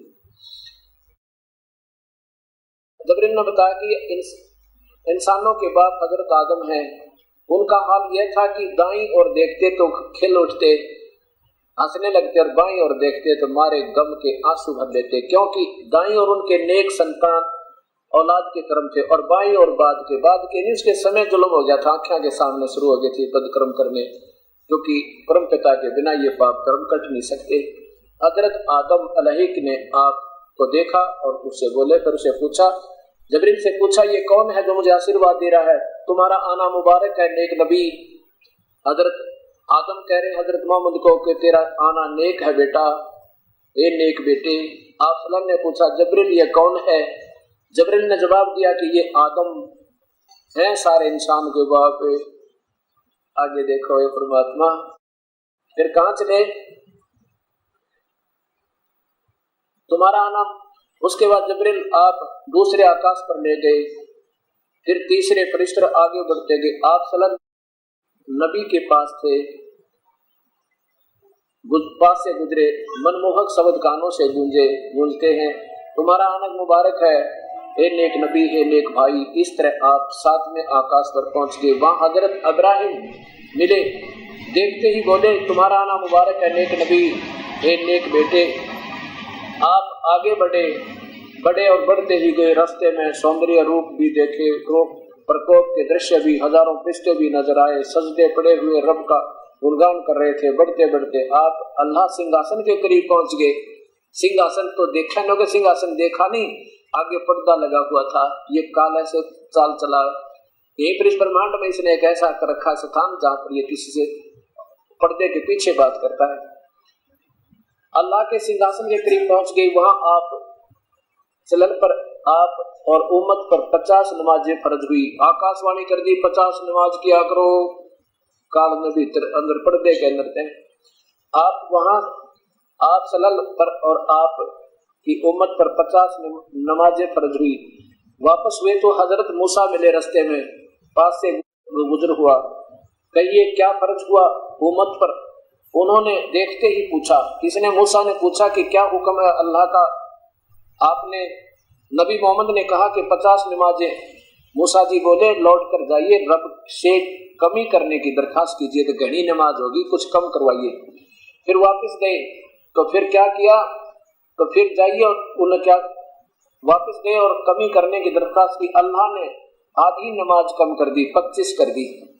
फिर मूसा जी के पास आए तो मुलाकात हुई, उन्होंने सुना तो फरमाया कि फिर जाइए। मूसा जी बोले फिर वापस जाइए, फिर कम करने की दरखास्त कीजिए, इतनी नमाजें भी उम्मत पर कठिन होंगी। आप फिर लौट गए अल्लाह के तख्त के पास, यानी पर्दे के पीछे। बोले वो कमी का अनुरोध किया, अल्लाह ने दरखास्त कबूल कर ली और कुछ नमाज फिर कम कर दी। वापस फिर मूसा अलैहिस्सलाम को बताया तो उन्होंने आपसे फिर कहा कि फिर जाइए और कमी की फिर गुजारिश कीजिए। आप सल्लल्लाहु फिर फरिश्ते आप फिर तशरीफ ले गए। अल्लाह ने इस बार 5 नमाजें कर दी और फरमाया ये 5 नमाज हैं, लेकिन सवाब इन 50 का ही है, मेरे फैसले बदला नहीं करते, वापस जाइए। अब देखो इस बात को ध्यानपूर्वक और विशेष विचार से सोचना होगा। अगर भगवान अल्लाह की तरफ बोल रहे हैं तो आकार जरूर है उसका, बिना आकार के बोल रहे कि, और वो ऐसे गुप्त रहता है, सबको धोखा दे के वो अल्लाह काल भी ना बोल रहा है। कोई और देवता की ड्यूटी ला दे और पीछे बैठ जाता है जाके, वो कहता जाइए ऐसे करिए, जाइए ऐसे करिए। अब ये बड़ी आत्मा ने ये सोच लिया कि हमने जो आज मिला है वो परम पिता का सच्चा मार्ग मिल गया। अब इसके ऊपर पूरा मुसलमान धर्म इन्हीं पूजाओं पर आधारित है, जिसके कारण ना, और ऐसे ही पूरा ईसाई धर्म ना बाबा आदम सुखी और बाकी सुखी हो कैसे। अगर मोहम्मद का जीवन आपने देख लिया और बाकी देखिए। अब फिर आइए इसी पुस्तक के 151 पृष्ठ पे, क्योंकि जब तक हमने किसी मजहब के बारे में सही ज्ञान नहीं होगा, किसी पूजाओं के बारे में, तो हमें उसके गुण और अवगुण का ज्ञान नहीं हो सकता। इस प्यारी आत्मा ने उस जबरील के ड्राइव हुए आदेश से जगह जगह जाकर यह प्रचार शुरू किया और कहा कि मूर्ति पूजा बंद कर दो, मेरे पास सत भक्ति है, इसका पालन करो। लेकिन लोगों ने इनके साथ बड़े जुल्म किए, उस समय इनकी बातों को नहीं माना। अब देखिए इसी पुस्तक के 151 पृष्ठ पे,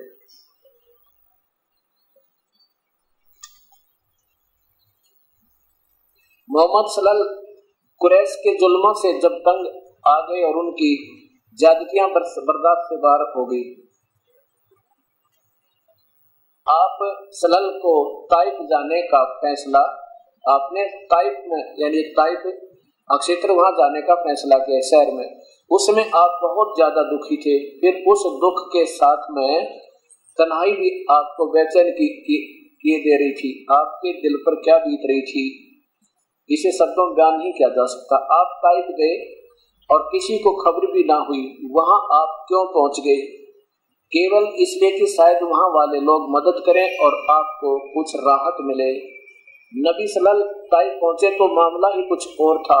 मदद करना तो दूर रहा, अलग रहा, उन्होंने आपको वहां ठहरना भी पसंद नहीं किया। पूरी हद करने से नबूवत का इनकार कर दिया, आपके पैगाम को झुठला दिया और बड़ी बेशर्मी के साथ आपके ओर से मुंह मोड़ दिया। अब देखिए 152 पृष्ठ पे। ये परमात्मा, ये बोली आत्मा यहाँ बहुत दुखी कर दिए थे लोगों ने, इनको डले मारे, पत्थर मारे, वहां पहुंच गए। वहां इससे भी बुरा हाल कर दिया कि एक सरदार से कहा तुम लोगों ने मेरी बात तो मानी नहीं, वहां के लोगों से कहा कि मेरी बात तो मानी नहीं, लेकिन कम से कम मेरे मामले को छिपाए रखना और ना बताइए किसी तरह कि मैं वहां गया था, मेरी बात ना मानी। लेकिन वे इस पर भी राजी नहीं हुए, बल्कि ताइफ के गुंडों और लंपटों को भी आपके खिलाफ उबार दिया। इन जालिमों ने आपके पैरों पर पत्थर मारे, बरसाए की जूतियां खून से उबर गई। जब आप जख्मों से निढाल हो जाते, पत्थर खाते खाते बेदम हो जाते तो बैठ जाते। इन जालिमों को फिर भी तरस नहीं आता, वे आपको हाथ पकड़कर खड़ा करते और जब आप चलने लगते तो फिर पत्थरों की वर्षा शुरू हो जाती। साथ ही दुष्ट पाप को आपको गालियां भी देते, तालियां भी बजाते। अफसोस, मानव जगत का कितना विकृत और दुख दृश्य था ये। आप तो ऐसे दया में बदले बादल थे जिसकी मानव उपमन को जरूरत थी, किंतु लोग कितने नादान थे कि उन्हें आपको सताने ही में मजा आ रहा था। अब ये बातें सारी विचार करनी है कि क्या कहता है इस हालत में, हे रब, मैं अपनी बेबसी, बेचारगी और लोगों में कितनी रुतवाही की रियाद तुझी से करता हूँ। हे सबसे बड़े दयालु, हे कमजोरों का रब है तू, मेरा भी रब है। तो मुझे किसके हवाले कर रहा है? क्या किसी पराये के जो मुझे देखकर त्योड़ी चढ़ाए, या किसी से दुश्मन के जिसे तूने मुझ पर पूरा अधिकार दे दिया हो। ओए अब रो रहा है इस काल के आगे प्यारी आत्मा, इसको पूर्ण परमात्मा मान के इस धोखेबाज काल को ना सामने आता, ना सच बताता, और झूठी कथा ये अपनी लेवल की पूजा करवा के इन प्यारी आत्माओं को दुख पर दुख दे के और एक नकली स्वर्ग बना रखा हुआ पर बाबा आदम जैसे दुख पा रहे, और ये प्यारी आत्मा कहाँ जाकर सुख पाएंगी। तो ऐसे सोचना होगा कि हम जो पूजा कर रहे हैं वो पूर्ण परमात्मा की ना होकर केवल ब्रह्म तक की है, जिसके कारण सुख नहीं बल्कि दुख बढ़ रहे। अब आगे क्या दिखाते हैं आपको, हजरत मोहम्मद जी की 11 शादियां हुई। अब ये देखना, हजरत मोहम्मद जी की 11 शादियां, ये क्या है, फज़ाइल अमाल।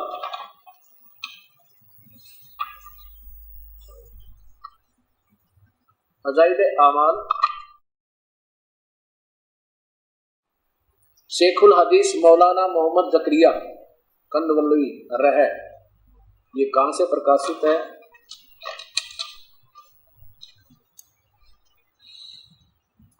मोबिल बुक डिपो, उर्दू बाजार, जमा मस्जिद, प्रथम संस्करण 1981 में।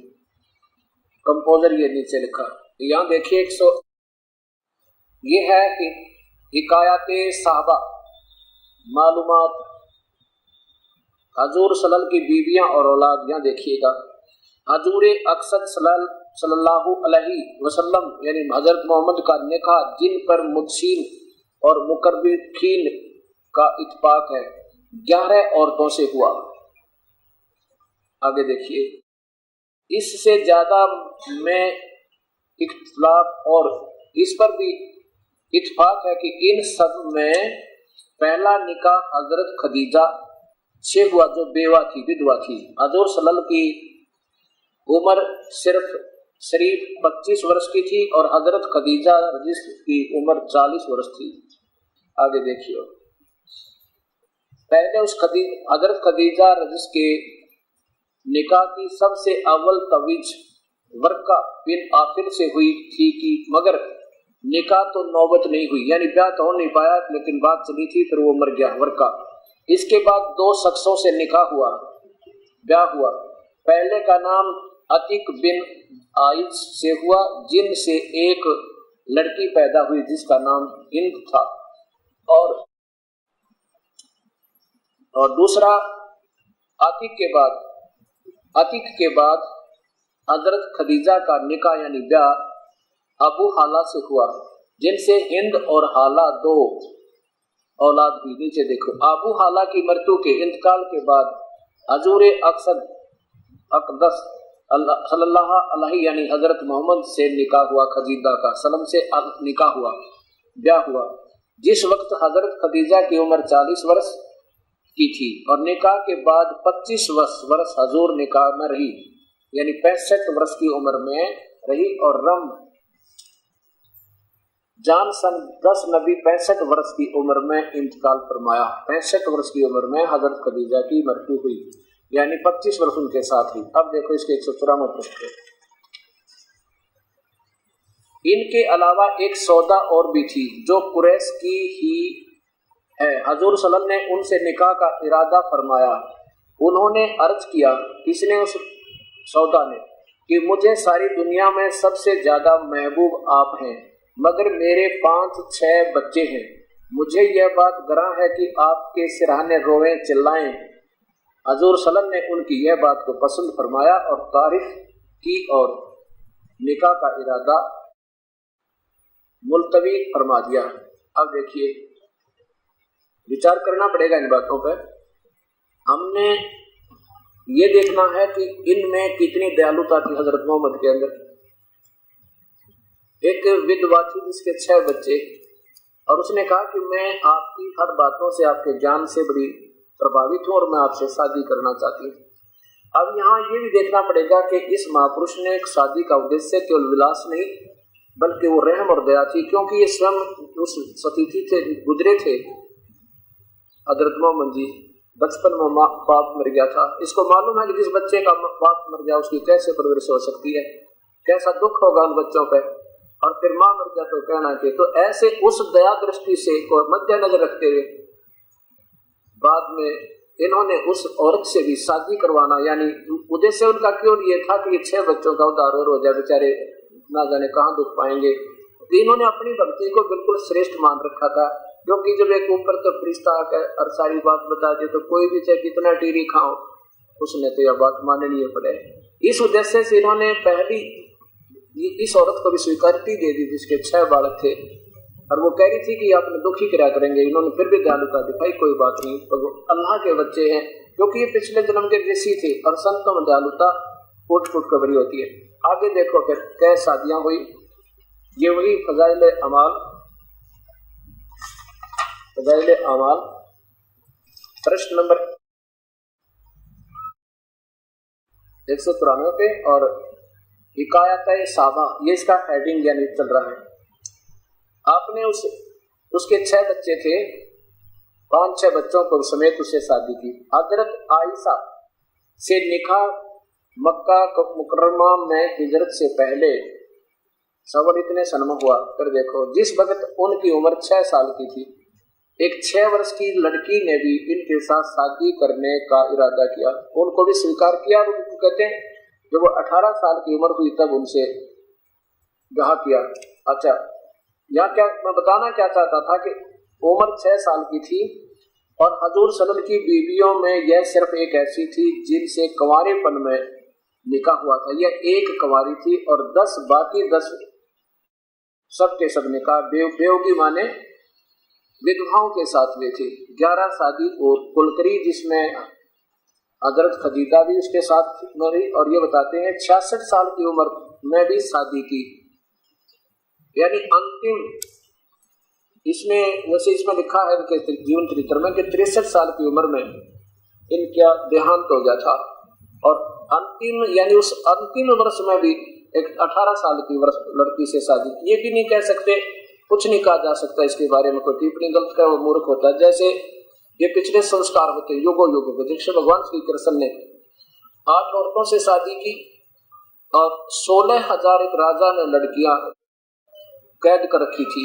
औरतें उनको तंग किया करता था, उनको भी उस राजा से छुड़वा के उन्हीं की इजाजत से, उनकी अपने इरादे से, जैसे उन्हें खुशी महसूस की कि जैसे तुम चाहो तुम्हारी शादी कर देता हूँ। भगवान श्री कृष्ण ने यहाँ तक कहा था, लेकिन उन्होंने कहा कि अब हमारे से कौन शादी करेगा, हम जैसे आप रखोगे ऐसे ही रखेंगे। तो भगवान ने उनको बाइज्जत और बहुत ही अच्छी तरह रखा गया। कहने का भाव ये है कि हमने इस दृष्टिकोण से नहीं सोचना, क्योंकि हम अपनी सोच में अधूरे होते हैं। इसलिए संतों के प्रति इन बातों को बुराई की तरफ ले जाना ये मूर्खता का काम है। ये तो अपने संस्कार होते हैं और युगों युगों से उलझे हुए संस्कार इस जीव के हैं, तो ये किसी के बस की बात नहीं। क्योंकि जब तक हम पूर्ण परमात्मा की शरण में नहीं आएंगे तो सभी हमें कर्म जिसका जिसका सहयोग है वो भोगना पड़ेगा। और जब इसकी शरण में आ जाएंगे परमात्मा पूर्ण ब्रह्म की में, तो हमारे कर्मों के दंड को वो काट देते। फिर ये संस्कार उड़ते नहीं हमारे, फिर सुलझ जाते और उस परम पिता कबीर साहब की शरण में लगे। जीव सुखी नहीं हो सकता थे, लाख जन्म ला जा रहे। अब आगे दिखाते हैं, एक 10 मिनट का सत्संग है। अब 307 पृष्ठ पे इसी जीवन चरित्र के अंतिम सतिथि क्या हुई इस महात्मा की। हे परमात्मा, ऐसा दुखी जीवन लास्ट में आम व्यक्ति की भी मृत्यु शायद अच्छी हो जाए जो इनकी मृत्यु हुई, क्योंकि ये पिछले जन्म के संस्कार अच्छे थे, लेकिन इस जीवन की भक्ति, इस साधना से कुछ नहीं बनी इनकी। जीवन चरित्र में अब 307 पृष्ठ है ये, यहां देखिएगा। हिजरत का 10वां साल था। प्यारे नबी सल्लल्लाहु हज के इरादे से मक्का गए, यानी इनकी आयु 10वां साल था। रवाना हुए, आपके साथ 1 लाख से ज्यादा बहादुर साथियों का काफिला था। 1,80,000 हजरत मोहम्मद जी के अनुयायी हो गए थे, मुसलमान बन गए थे। और इस हज को कहते हैं हिज्जतुल वदा, इसलिए ये हज आपका आखिरी हज था। इसके बाद आपको मक्का, काबा और अरफात की जियारत का मौका नहीं मिला। कुछ लोग तो इस हज को कहते हैं कि हिज्जतुल बलाग, क्योंकि रब का जो पैगाम पहुंचाने आप दुनिया में आए थे वह यहाँ पूरा हो गया। वह पैगाम था इस्लाम धर्म। हज के अवसर पर प्यारे नबी ने मुसलमानों के सामने एक तकरीर भी की। वह तकरीर वास्तव में इस्लाम का दस्तूर था। क्या है? शुरुआत करते हैं कि आपने बताया अंतिम समय में फरमाया, प्यारे भाइयों, मैं जो कुछ कह रहा हूँ ध्यान दे सुनो, क्योंकि हो सकता है इस साल के बाद मैं तुमसे यहाँ न मिल सकूं। इसके बाद आपने सारे मुसलमानों को आखिरी वसीयत की। इन वसीयतों का निचोड़ यह है, 40 हिदायत दी इन्होंने। मकसद हदीस 39 में से कुछ बताई है। अल्लाह की किताब और उसके रसूल की सुन्नत मजबूती से पकड़े रहना, लोगों की जान माल और इज्जत का ख्याल रखना, कोई अमानत रखे तो उसको खिनात न करना, खून खराबे और ब्याज के करीब ना फटकना। खून खराबा भी नहीं करना, ये बकरे बुकरे मत काटना, गऊ मत काटना और ब्याज तक मत लेना। प्यारे नबी सल्लल्लाहु अलैहि वसल्लम ने तकरीर फरमाते हुए यह भी बताया कि मुसलमान आपस में कैसे रहें, फिर आप इंसानों के साथ उनका क्या बर्ताव हो। आप सल्लल्लाहु ने समानता और बराबरी पर बहुत जोर दिया। ऊंच नीच और जात पात की जंजीरों को टुकड़े टुकड़े कर दिया।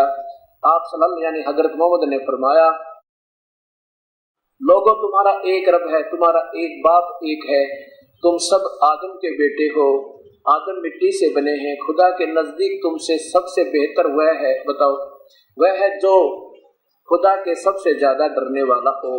आगे देखो 309 पे।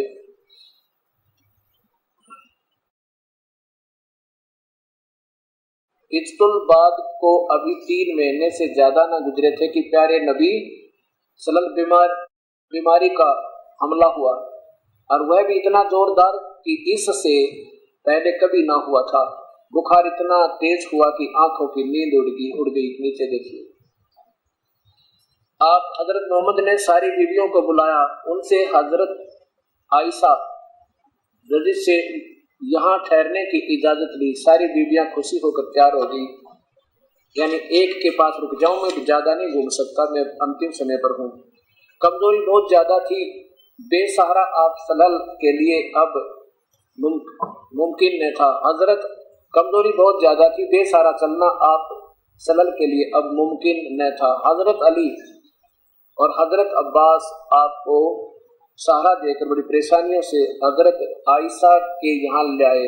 सिर दर्द से ज्यादती के कारण आपके सिर में रुमाल भी बांधा था। आगे देखो 311 पे। यही कारण है कि जब आप बीमार हुए और तबीयत संभलती हुई मालूम न हुई तो बीबियां बेचैन होगी, साथ ही बेकरार होगी। प्यारे नबी, उन्हीं से कहो नमाज पढ़ाएं। किसको? हजरत आयशा ने दोबारा वही बात अर्ज की। प्यारे नबी तकलीफ से बेचैन थे, गुस्से से आवाज काफी बुलंद हो गई। फरमाया कहो अबू बकर से ही वही नमाज पढ़ाए। आगे देखो। फिर आपने फरमाया मुसलमानों, मैंने वही चीज हलाल की है जो हलाल अल्लाह ने हलाल की है, और उसी चीज को हराम किया जिसको अल्लाह ने हराम किया है। मुसलमानों, किसी को मैंने मारा हो तो वह यह पीठ हाजिर है कि मुझे भी वह मार ले। अंत में कितनी प्यारी बात कहें, भाई मेरे से गलती होगी ना तो माफ कर लो, मेरे से किसी को कुछ कहा गया तो मुझे 2 जूत मार लो, किसी को मैंने कुछ कहा हो तो वह भी मुझसे कह ले, किसी का मैंने कुछ लिया हो तो वह मुझसे वापस ले ले। अब नीचे देखो। तकलीफ बहुत बढ़ गई थी, बुखार इतना तेज हुआ कि पूरा शरीर जलने लगा। बुखार इतना तेज था कि बार बार आप बेहोश हो जाते थे। पास ही एक बर्तन में ठंडा पानी था, आप उसमें हाथ डालते और चेहरे पर मलते। हे परमात्मा, देख कितनी मुंडी दुर्गति होकर ये मर रहे हैं, प्यारी आत्मा शरीर छोड़ रहे हैं। बेचैनी थी। ठीक उसी वक्त आपके होंठ हिलने और कानों में ये शब्द सुने, यहूदियों और ईसाइयों पर अल्लाह की लानत हो कि वे अपने पैगंबरों की कब्रों पर सजदे करने लगे। नीचे देखो। कमजोरी हर क्षण बढ़ती जा रही थी, मौत धीरे धीरे सरकती आ रही थी। आपने बर्तन में ठंडा पानी मांगा, परंतु पानी पेश कर दिया गया। आप बार बार उसमें हाथ डालते और चेहरे पर मलते, चादर कभी मुंह पर डाल देते, बेचैनी से कभी हटा लेते। उस समय निरंतर आपके मुख से ये शब्द निकल रहे थे, हे अल्लाह, न जा जान निकलने के समय की परेशानियों को झेलना मेरे लिए आसान कर दे। परमात्मा, ये बंदी छोड़। आम व्यक्ति से भी बुरी तरह मर रहे हैं क्योंकि इनकी भक्ति सही नहीं थी, नहीं तो आराम से जाना था इस प्यारी आत्मा ने। हे अल्लाह, न जा जान निकलने के समय की परेशानियों को झेलना मेरे लिए आसान कर दे। प्यारे बाप की बेचैनी देखकर हजरत फातिमा उनकी बेटी बेचैन हो गई। वे खुद बे खुद पुकार उठी, हाय मेरे बाप की बेचैनी। आपने सुना तो फरमाया, आज के बाद फिर तुम्हारा बाप बेचैन नहीं होगा, आज मर जाऊंगा बेटी मैं दुख में। अपराह्न का समय था, दोपहर के बाद सीने में सांस धड़क रही थी। इतने में आप सलल के होठ हिले और कानों में ये आवाज आई, हे परमात्मा, हे मेरे मालिक। देखो 315 पे नमाज गुलामों से अच्छा सलूक। फिर हाथ ऊपर उठे, आपने उंगली से इशारा किया और फरमाया, अब और कोई नहीं, बस वही सबसे बड़ा साथी। यह कहते कहते हाथ लटके, आंखें छत से लग गई और पवित्र आत्मा रब से जाग गई। अब देखो, इंतकाल के समय आपकी उम्र 63 साल की थी। अब आगे देखो जब क्या हालत हुई है। परमात्मा, इस प्यारी आत्मा का जो इतने उस काल के ब्रह्म के नबी अल्लाह के खास व्यक्ति की ये हालत अंत समय में, इन पूजाओं से बताओ आम समाज और बड़े समाज को क्या लाभ होगा। बाबा आदम की हालत आप देख रहे, क्या हालत हुई। यही परमात्मा कबीर साहब उन प्यारी आत्माओं को, मुसलमानों को समझा रहे हैं कि नादानो, तुम क्या पूजा कर रहे हो, तुम वास्तविकता से दूर पहुंच गए हो और इस काल ने जानबूझकर मेरे बच्चों को मेरे से दूर कर रखा। तुम मेरी संतान हो। ये आदम वगैरह सब, ये आदम जी कौन थे? ये ऋषभदेव जी थे। हमारे संस्कार बहुत पिछले रुले मिले हैं और ऋषभदेव जी जैनियों के सबसे प्रमुख माने जाते हैं और आज वो ईसाइयों और मुसलमानों के प्रमुख होकर स्वर्ग में उस कष्ट को झेल रहे हैं। इधर स्वर्ग है, सुख देते हैं, देखते हैं, इधर पर रोने लग जाते हैं। बता कोई चैन हो आइए। इस प्रकार ये हालत सबकी होती है। अब उस महापुरुष के जो महापुरुष होता है उसके जाने के बाद क्या होता है कि लोग मनमुखी मेहनत मुंत बना के और फिर वो सब जैसी वो बता कर गए थे वो साधना भी फिर खराब हो जाती है। उसके लिए प्रमाण देखिए इसी जीवन चरित्र में। इनकी मृत्यु के उपरांत झगड़े शुरू हो गए। वो मेहनत क्या मैं बनूंगा, वो क्या मैं बनूंगा। खरा गजब हो। इन सारा जीवन अपना लगा दिया एक करने के लिए और ये कर्जों के तो झगड़े पैदा कर दिए। ये 319 पृष्ठ पे हजरत अबू बकर और हजरत उमर फौरन दौड़े हुए गए। हजरत उबैदा भी साथ थे। देखा तो वास्तव में सारे अंसार जमा थे। कुछ मुहाजिर भी वहां मौजूद थे। खूब गर्मा गर्म बहसें और एक दूसरे पर चोटें हो रही थी। उन लोगों ने पहुंचकर हालत पर काबू पाया। हिकमत से लोगों को समझा बुझा आखिर सबने सलाह दी। हजरत अबू बकर खलीफा चुन लिया, यो महंत चुन लिए गए और सारा झगड़ा खत्म हो गया। अब ये सिलेक्शन होने लगे महंतों के, ये किला तोड़ेंगे। तो कहने का भाव ये है, जब ऐसे महापुरुष से भी की हालत ये हुई और उनके ऊपर कहर पे कहर टूट गए। पहले तो आप अनाथ हुए, बाप मर गए, पिताजी की मृत्यु हुई, फिर 6 साल में माँ की मृत्यु, उम्र थी इनकी 6 साल की। 8 साल की उम्र हुई तो दादा की संरक्षण था वो भी गया। और फिर एक, क्योंकि अब देखो जब ये गरीब दिखे थे, संसार की दृष्टि में पैसा नहीं था, तो किसी ने लड़की नहीं दी, एक विधवा से, वह भी 2 बार विधवा हो चुकी थी, उससे शादी की। वो 40 साल के 25 वर्ष के। और जब ये इनके पास शब्द की धनी हो गई, काल की साधना थोड़ी बहुत की, से रात मिल जाती है, तो फिर ढेर सारे ब्याह हो गए, 11 शादियां भी होगी। और फिर अंत में इस महापुरुष की दुर्गति देखो, कैसे मरते समय क्या हालत हुई। और बाबा आदम का देखो वहां पर स्वर्ग में भी चैन नहीं। तो परमात्मा ये कह रहे हैं कि देखो भाई बच्चों, कबीर साहब समझा रहे हैं वहां खड़े हुए सबको, जहां जिस समय उस कमाली को जीवित किया था कब्र से निकाल के, हिंदू और मुसलमानों को समझा रहे हैं कि आप श्री कृष्ण का जीवन देखो, सारा कैद में जन्म हुआ, मामा दुश्मन हो गया, कभी शिशुपाल मारने आता है, कभी चानौर मारने आता है, कभी कोई पूतना मारने आती है, कभी जरासंध आता है, कभी काल्यवन दौड़ रहा है। आखिर में भगवान ने वहां से भाग करके कहाँ शरण ली? द्वारका में जाके। और भगवान श्री कृष्ण के सामने 56 करोड़ यादव आपस में कट कर मर गए और भगवान श्री कृष्ण के पैर में तीर, विषाक्त तीर मारा, जिससे उसकी मृत्यु हुई, हत्या कर दी राक्षसों ने। तो कहने का भाव यह है कि ना राम सुखी ना कृष्ण सुखी, क्योंकि ये काल के रसूल थे, इस ब्रह्म के रसूल थे। श्री राम का जीवन देखो, परमात्मा कह रहे हैं कबीर साहब के ब्याह हुआ श्री रामचंद्र का, विवाह होते ही वनवास हुआ, वनवास में सीता का हरण हुआ, 12 वर्ष युद्ध से रावण से युद्ध हुआ, सीता वापस ले अग्नि परीक्षा करके आते करते निष्कासन कर दिया एक धोबी के कहते। और सारा जीवन गर्भवती औरत बाहर निकाल दी, और सारा जीवन वो बच्चे कहाँ, एक महर्षि वाल्मीकि की कुटिया में, और सीता और साथ में दोनों बच्चे, और श्री राम कहाँ, अपने अयोध्या में। जिसके बच्चे कहीं और आप कहीं, वो सारे कभी सुखी नहीं हो सकता। और उनकी पूजा से कबीर साहब कहते तुमने क्या सुख होगा नादानो, जो आप महा कष्ट में थे। और आखिर में भगवान श्री राम ने उसमें उस सरजू नदी में छलांग लगाकर आत्महत्या की, यानी उसमें अपना जल प्रवाह, जल समाधि कहते हैं, वहां जाकर अपना जीवन अंत किया। यहाँ परमात्मा कबीर साहब बताते हैं कि जो तुम पूजा करते हो, हिंदू या मुसलमान, आज के दिन कहते हैं ये दोनों के दोनों तुम काल के ही रसूलों के, उनके भेजे हुए, उनके द्वारा, ये जैसे श्री राम श्री कृष्ण ये विष्णु अवतार थे, और ये मूसा जी विष्णु जी के लोक से आए थे, और ईसा जी भी विष्णु जी के लोक से आए थे, और हजरत मोहम्मद जो है ये शिव जी के लोक से आए थे। और तुम इन्हीं तक की पूजाओं को करके कभी सुखी नहीं हो सकते। इन बातों को सुनकर ना जाने कितने हिंदू और मुसलमान उस परमेश्वर की शिष्य हुए। कबीर साहब ने कहा कि तुम धर्म नहीं बदलना, ईमान वही रखो, अपना दीन वही रखो, लेकिन अपने कर्म बदलो। बीड़ी शराब मांस तंबाकू जिंदगी भर नहीं छोड़ा, और परमात्मा का जो मंत्र मैं दूंगा ये सही है, और आपका सदा सुख होगा, जो कभी मृत्यु नहीं होगी, सतलोक चले जाओगे। इस पर